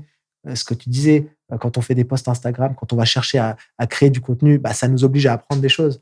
Ça nous oblige à creuser. Donc, en fait, c'est un écosystème où tout le monde en profite. On oublie que le médecin naturopathe, c'est un métier d'entrepreneur et finalement, il n'y a pas qu'une manière d'avoir des revenus. Il y a les consultations, qui est un gros socle qui est intéressant pour toujours avoir les pieds sur terre, avoir un œil sur le terrain ou autre, permet d'apprendre, de se perfectionner. Mais il y a des personnes qui vivent très bien leur vie en faisant des programmes. Et en fait, le naturopathe, peu importe la manière qu'il va utiliser, il va pouvoir toucher certaines personnes avec des moyens différents. Il y a des personnes, elles vont pas avoir la motivation de faire une consultation, mais elles vont payer un e-book, elles vont payer un livre, elles vont payer un programme, etc. Et ce sera très bien. Et il y a énormément de naturopathes qui finalement développent leur activité en ayant différentes sources de revenus parce que c'est un métier d'entrepreneuriat et finalement, tu fais un peu ce que tu veux. Le plus important, c'est de véhiculer de la santé. Tu crées la consultation, on le voit. Elle est en train de changer, elle est en train d'évoluer avec le temps, avec les outils modernes. C'est la consultation qu'on faisait dans les années 90, même en 2020, c'est plus la même qu'aujourd'hui. Donc, tout est en train d'évoluer et c'est à chacun de faire son truc sur mesure. Donc, bien sûr, il faut répondre à une demande, mais ensuite, c'est à nous de faire ce qui nous arrange sur mesure. On peut créer des communautés, on peut faire plein de choses pour pouvoir aider les gens. Et en fait, il faut juste partir de ce postulat-là. Il faut essayer d'aider les gens, il faut essayer de donner, et après, l'énergie, elle circule, on va recevoir. Et il faut juste pas avoir peur de recevoir. C'est juste ça. Exactement, c'est tout son travail. Et je pense que c'est intéressant parce que c'est au final ce qui nous a rassemblés tous les trois, ce qui fait qu'on fait ce podcast aujourd'hui. Et je pense que c'est peut-être le moment d'introduire un petit peu justement notre histoire commune. Ce qui nous a rassemblés, c'est cette envie justement de transmettre à plus grande échelle. On avait ces réseaux sociaux où on transmettait de manière gratuite. On avait nos consultations et en fait, on a tous les trois à une même période eu envie de transmettre de manière plus large et on échangeait sur le fait de faire des formations. William et moi, Johan et William. Et en fait, on s'est retrouvé un peu ce triangle avec une envie commune de comment on peut rendre l'accès à cette information de manière plus large, aider plus de personnes qu'une consultation. Au final, c'est un format qui fonctionne très bien et qui va continuer de fonctionner. On est avec une seule personne. Et du coup, ce format de formation et de retransmission, c'est quelque chose qui nous inspirait tous les trois et qui nous a rassemblés pour la première fois en fin 2023 et qui nous a amenés à créer une première formation sur la problématique de l'inflammation, qui est une problématique qui est présente dans énormément de nos consultations. Est-ce que vous voulez introduire un petit peu Moi, comment je voyais les choses, comment je me suis tourné vers la formation, c'est qu'en consultation, en tant que naturopathe, en gros, je suis jardinier et je plante des fleurs à quelqu'un dans son cerveau. Ça lui permet d'avoir des fleurs, d'avoir sa vie.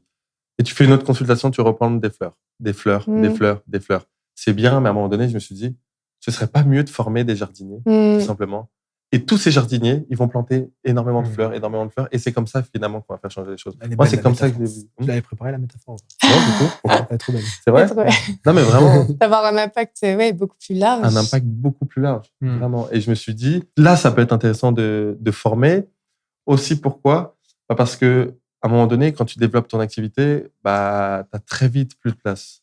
J'étais à 6 mois, 8 mois en cabinet sur Paris, c'était un peu compliqué. Et tous mes consultants me disaient, j'ai une collègue qui veut un naturopathe, maladie de Crohn, etc., troubles digestifs.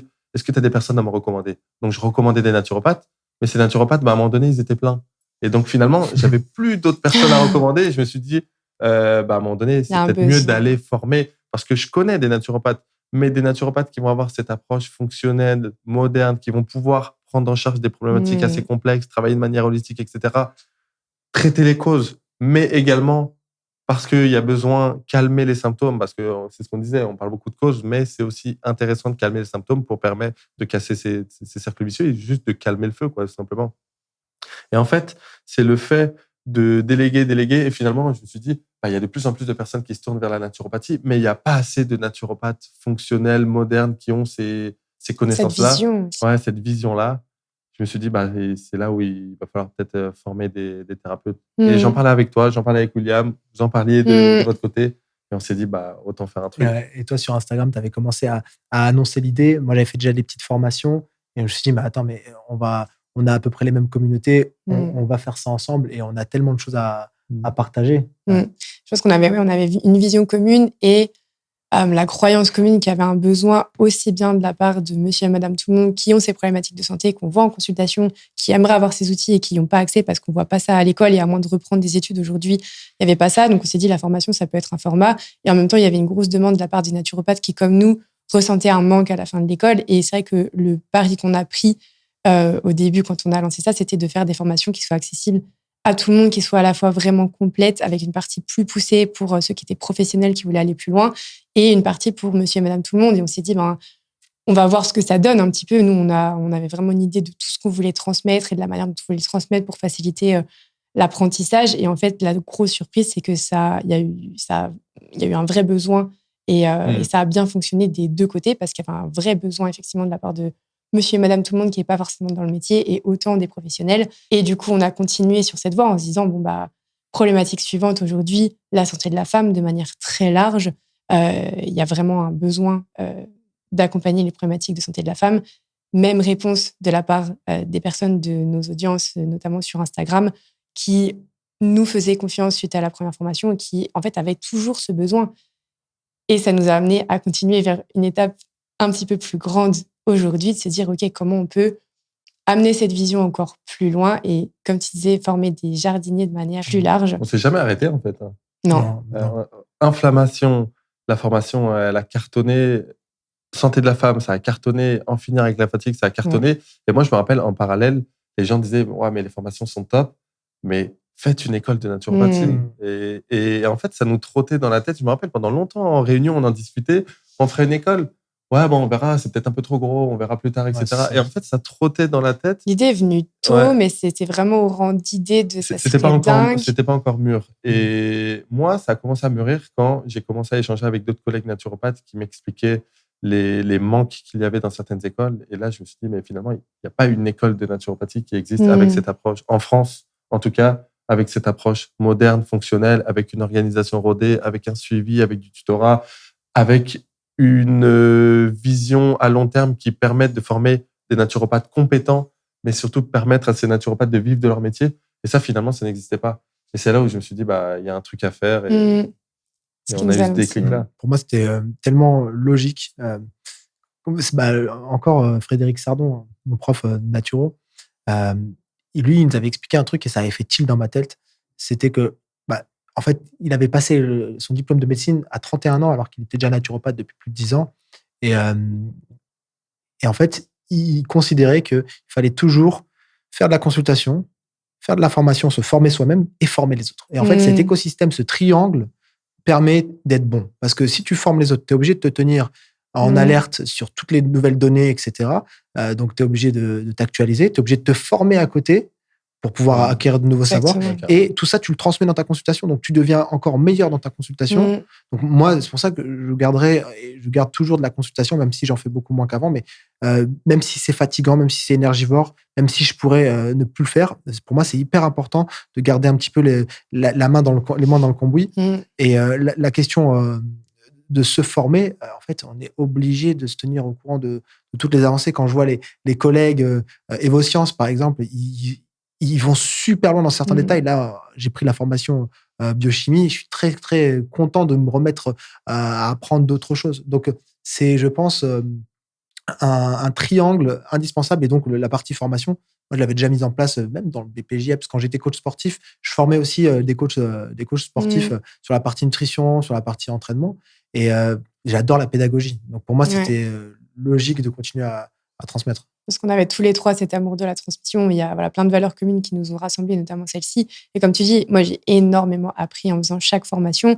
Non seulement ça oblige à se former, ça oblige aussi à maîtriser à la perfection quelque chose, parce que pour retransmettre une notion de manière claire et vulgarisée, il faut vraiment la maîtriser.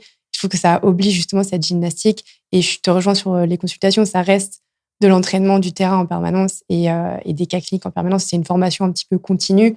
Et c'est un bonheur ensuite d'avoir les retours des personnes qui suivent et d'avoir réussi, je pense, à avoir ce créneau à la fois complet et à la fois vulgarisé qui permet un petit peu à tout le monde de s'y retrouver. Et c'est vrai que c'est un pari sur le plan formation et aussi en tant qu'équipe. Et je pense que tout s'est fait assez rapidement et malgré tout, nous a permis d'avoir le temps de voir qu'on fonctionnait en tant qu'équipe, on apportait chacun un peu des choses différentes en tant qu'individu et pour autant qu'on était rassemblés autour d'une mission commune, d'une vision commune, de valeurs communes et qu'on avait une communication qui faisait qu'en tant qu'équipe, on sentait qu'on avait les épaules pour proposer quelque chose de plus gros, qui avait une demande en face. Et c'est vrai qu'au final, ça s'est fait assez naturellement.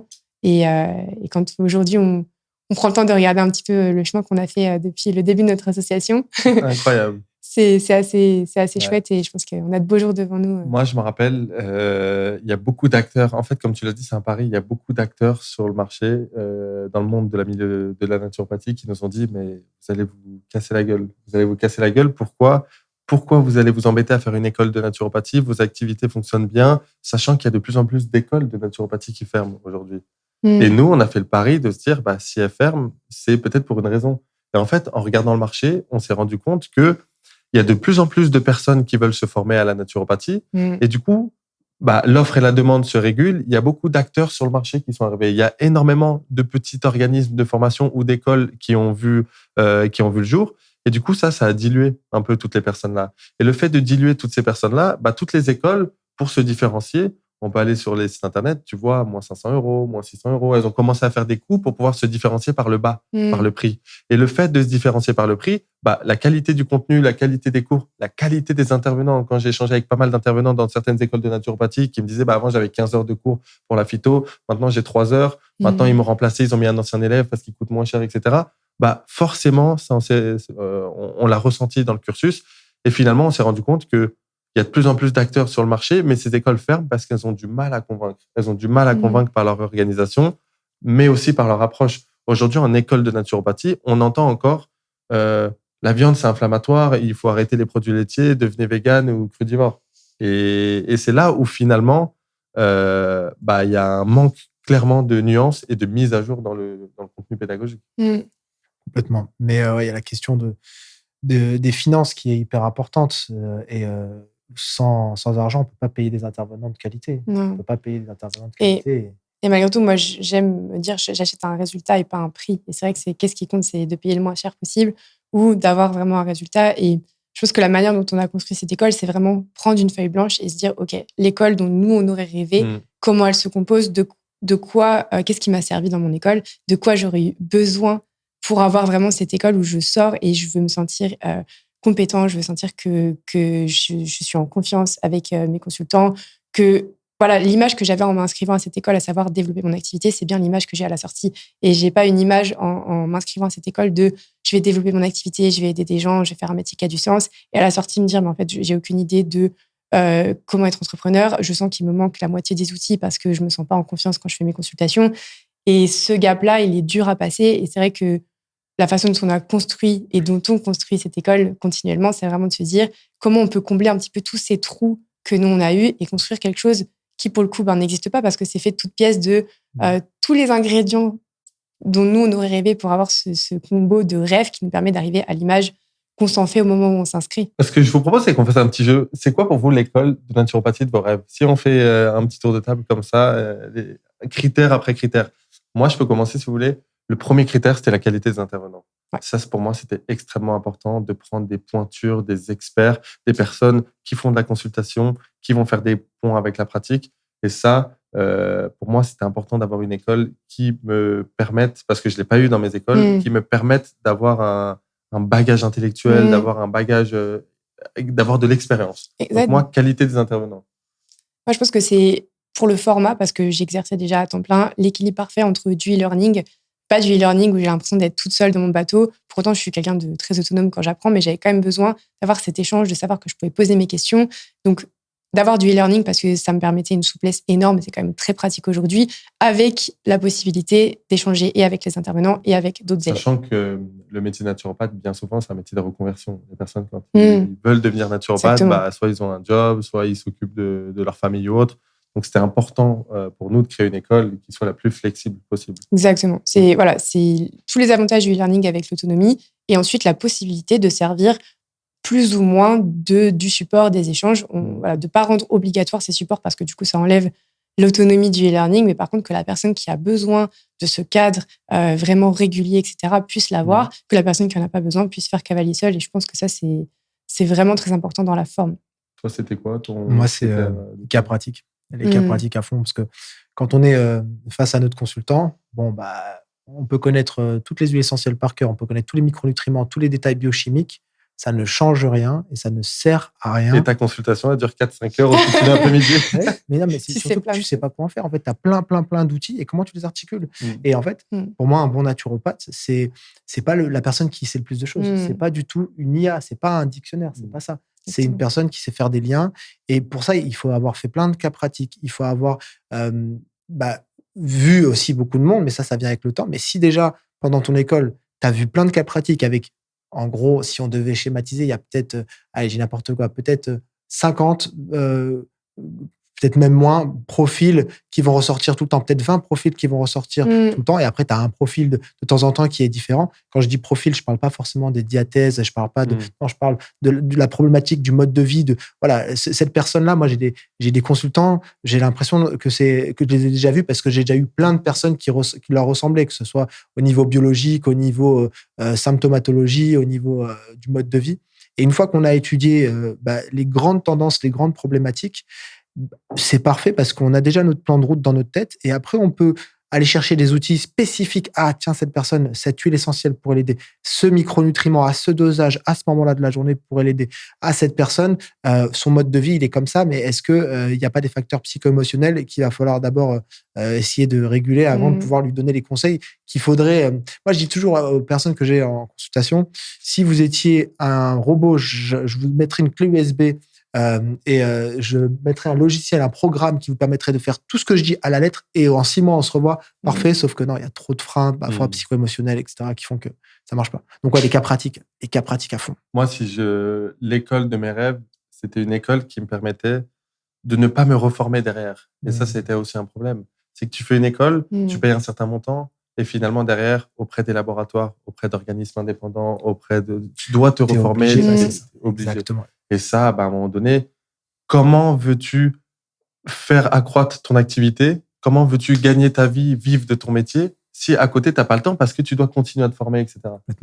Complètement. Mais là, tu as mis le doigt sur... je ne sais pas si on veut parler un peu du contenu, mais Naturaneo, c'est les modules, les clés, ils sont extrêmement travaillés parce que, moi, la micronutrition, l'aspect hormonal, l'aspect pathologique, physiopathologique, tout ça, la compréhension. Une fois que tu sais tout ça, une fois que tu maîtrises bien tout ça, bon, allez, pourquoi pas, tu vas peut-être faire un truc spécifique, tu vas te spécialiser, n'importe quoi, après, dans la médecine chinoise, si c'est ta passion, mais dans ce cas, tu vas faire une école de médecine chinoise à côté, parce que c'est pas une école de naturopathie non plus.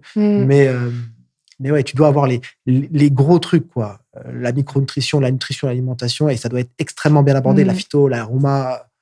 Il y a beaucoup d'écoles qui ont des étiquettes trop tranchées. Par exemple, il y a une école qui va dire nous, c'est vraiment l'aspect énergétique et on ne va pas travailler en micronutrition ou autre. Et finalement, tu ne permets pas à l'individu, à l'élève, de devenir naturopathe en fonction de ces sensibilités-là. Et nous, dans notre école de naturopathie, l'objectif, c'est d'apporter toutes les arcs, d'apporter toutes les cordes pour permettre au naturopathe, en fonction de ses sensibilités, de choisir ses propres cordes et de construire son arc. Parce que moi, c'est ce que je dis souvent, je veux surtout pas que mes élèves deviennent des naturopathes comme Johan, comme Marion ou comme William. Je veux qu'ils deviennent leur propre naturopathe. Et peut-être que la personne, elle va plus s'accrocher avec l'Ayurveda ou la médecine traditionnelle chinoise ou avec une approche un peu plus hygiéniste et elle va avoir beaucoup plus peut-être de résultats que moi, où on aura les mêmes résultats alors qu'on va avoir des approches différentes. En fait, ça va dépendre de ton consultant, ça va dépendre de toi, ta manière de mener la consultation, la manière d'utiliser l'outil. En fait, il n'y a pas une naturopathie. On dit souvent qu'il y a autant de naturopathie que de naturopathie. Complètement. C'est pas standardisable. Ouais, Et il y a tellement de choses qui sont dans l'inconscient, qui sont dans l'invisible, qui sont pas perceptibles par une IA, par exemple, qui font que tu peux, même le thérapeute en lui-même, la personnalité, tu sais, dans le non-verbal, il y a plein de choses que tu peux transmettre à la personne et qui font que ta consultation, elle est beaucoup plus efficace que si tu écrivais juste, il faut faire ça, ça, ça, tu vois. Complètement.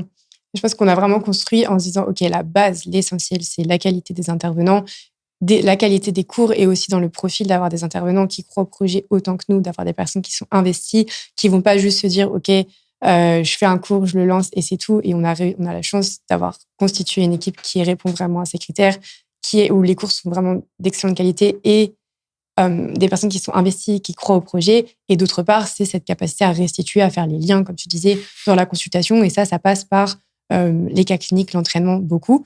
Et ensuite, une fois qu'on a cette base, il y a énormément de choses à faire autour pour améliorer d'une part l'expérience de l'élève durant son cursus. La dernière chose dont on avait envie, c'est que ce soit vraiment 2 années hyper lourdes. Voilà, quand on se retourne en arrière, dire « Oh punaise, c'est 2 ans, c'était lourd, je suis content que ce soit fini ».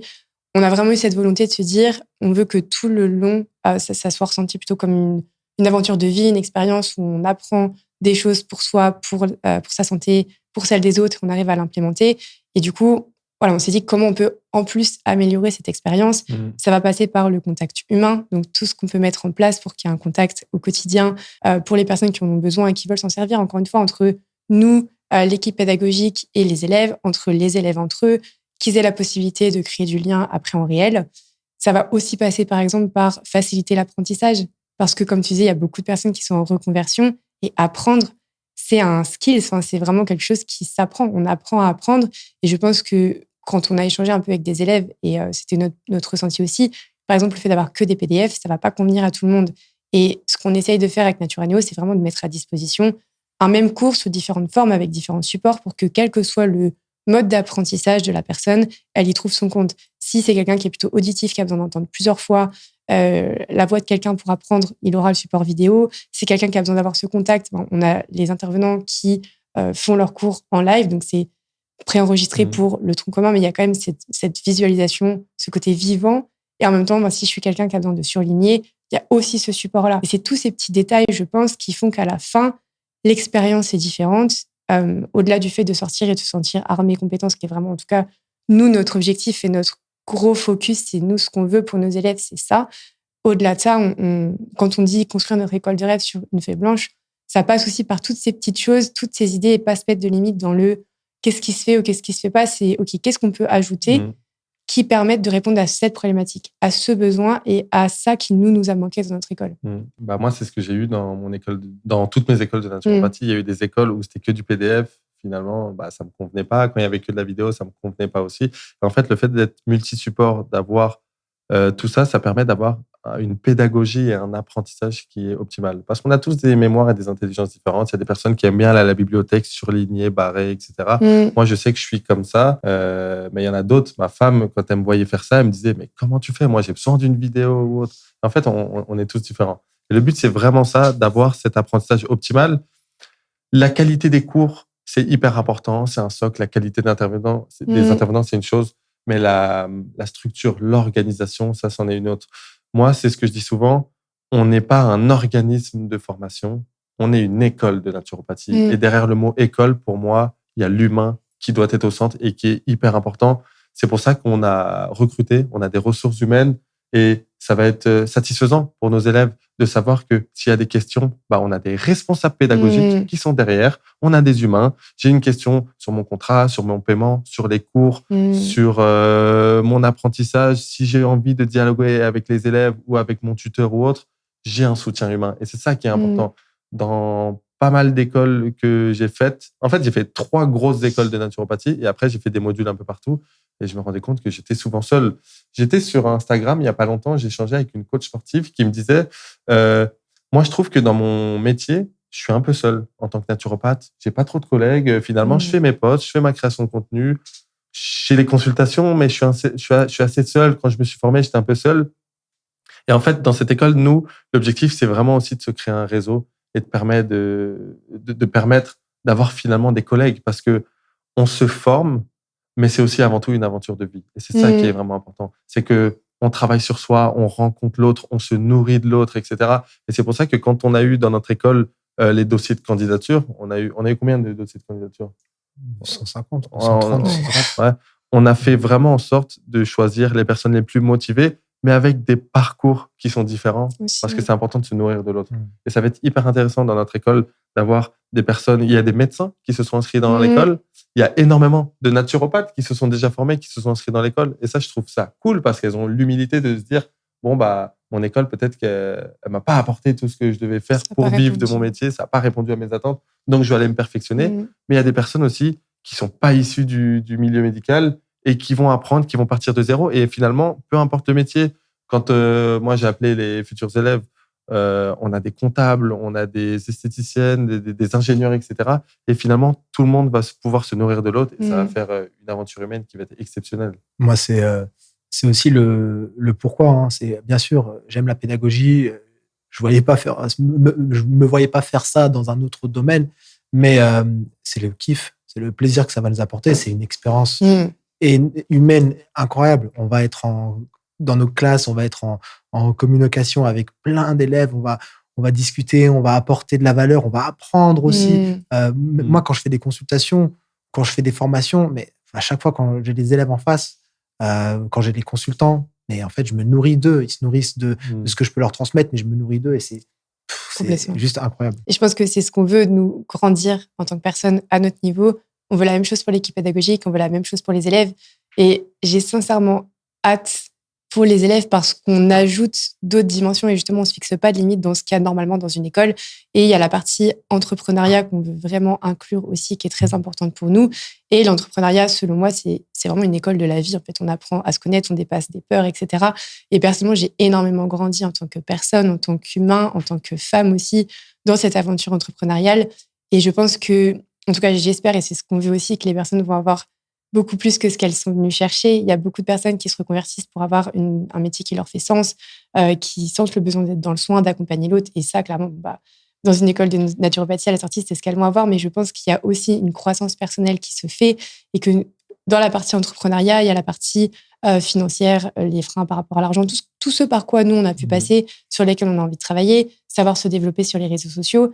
Mais il y a aussi ce côté mindset de se rendre compte qu'on est tous uniques. Et je pense que ça, c'est quelque chose qu'on partage tous les trois, cette vision de il y a de la place pour tout le monde. Et moi, c'est quelque chose qui me tient à cœur de permettre à nos élèves de réaliser ça, qui vont pas être en compétition les uns contre les autres et que chacun a une sensibilité. Chacun, en plus, a un parcours de vie, un background différent, vient d'une profession différente. Il y a des associations qui sont possibles de faire. Voilà, je pense que c'est faire prendre conscience de ça aux personnes. Ça va avoir un impact dans leur vie qui va aller au-delà de simplement leur profession. Et voilà, je pense qu'on a vraiment cette volonté tous les trois d'en faire une aventure humaine. On a la base, on sait où on va, on sait que l'objectif, c'est de permettre à nos élèves de se sentir compétents, d'exercer, de développer leur activité. L'effet collatéral positif, c'est la croissance qu'on trouve dans un parcours comme ça et dans une aventure comme je me lance à mon compte, qui est quand même quelque chose de très gros, selon moi, dans une vie. J'ai une question. On a parlé de qu'est-ce qu'une bonne école. Selon vous, qu'est-ce qu'un bon naturopathe, tout en sachant qu'on vient d'expliquer que chacun devait avoir ses sensibilités et donc on ne va pas avoir les mêmes définitions, mais en tout cas, qu'est-ce qui est hyper important pour vous, pour un naturopathe, qu'est-ce qu'il faut maîtriser absolument? Et du coup, Yohan, quand tu dis maîtriser, c'est quoi? Tu parles de connaissances? Pas ou... connaissances, plutôt compétences, tu vois, pour pouvoir accompagner correctement ces consultants. Ok. Alors, pour moi, il y a déjà des compétences en termes d'analyse qui sont hyper importantes parce que chaque consultant qu'on reçoit est différent. Donc, il y a vraiment des compétences à acquérir sur ça, sur l'anamnèse, savoir mener une consultation, etc., être empathique. Finalement, la posture, quelle posture du thérapeute tu vas avoir? Parce que le consultant, il vient chez toi avec un problématique, des troubles de santé. Est-ce que tu arrives en tant que sauveur en te disant, ok, c'est bon, je suis là? Ou est-ce que non, il y a une certaine humilité, il y a une certaine écoute, etc. à avoir. Donc, il y a une posture à avoir qui est hyper importante. Il y a des connaissances au niveau de la physiologie, au niveau des leviers de santé, etc., qui sont indispensables aujourd'hui pour prendre en charge les troubles de la santé. Donc, ça, c'est une autre chose. Et la dernière chose, c'est la transmission. Et ça, c'est hyper important. Comme tu l'as dit, j'ai beau avoir toutes les connaissances, si je n'arrive pas à donner du contexte, motiver la personne, lui permettre d'être actrice de sa santé, bah forcément, il y aura un loupé quelque part. Parce que comme tu l'as dit, à un moment donné, ça ne revient pas que à toi, c'est 50-50. Et en fait, ce duo-là va faire que la personne va retrouver ou préserver sa santé. Ouais, je te rejoins complètement. La première chose, ça aurait été l'humilité pour moi, justement, de se dire, voilà, j'ai toutes ces connaissances et j'ai aussi conscience qu'il y a énormément de choses que je ne sais pas. Et c'est du coup de rester dans cette position d'humilité, de continuer à se former, de continuer à échanger, de ne pas avoir peur de demander, de se nourrir aussi des compétences des autres. Je pense qu'effectivement, il y a un gros facteur communication, d'être capable de transmettre ses idées, mais également d'écouter. Et ça, c'est quelque chose d'énorme dans nos consultations. Moi, j'ai vraiment la sensation que juste en écoutant la personne, on fait déjà du bien. Ça suffit pas, évidemment, mais c'est quand même une partie énorme de la consultation et c'est quelque chose qui manque aujourd'hui chez les clients. Donc, être capable à la fois d'écouter, d'avoir cet esprit où on va chercher un peu les informations qui vont nous servir pour la consultation, de laisser l'espace et aussi de faire confiance à ce que ressent la personne et ensuite de faire cette gymnastique de mise en relation de OK, qu'est-ce que j'entends, comment je m'en sers, qu'est-ce que je comprends, quelles sont les bonnes questions à poser et ensuite, en fonction de ce puzzle qui s'est assemblé, quels outils je donne, être capable de les retransmettre de manière claire. Ça, c'est quoi Bah, ou les compétences non, clés? ce que vous avez dit, c'est hyper important, mais je rajouterais ne pas penser qu'en tant que naturopathe, on peut s'arrêter à des connaissances basiques. Et finalement, on prend des gens en charge dans des problématiques de santé. Surtout qu'aujourd'hui, on n'est plus sur la naturopathie des années 90, 2000, où les gens arrivaient avec des bons niveaux de santé, il fallait juste régler l'hygiène de vie, régler l'alimentation.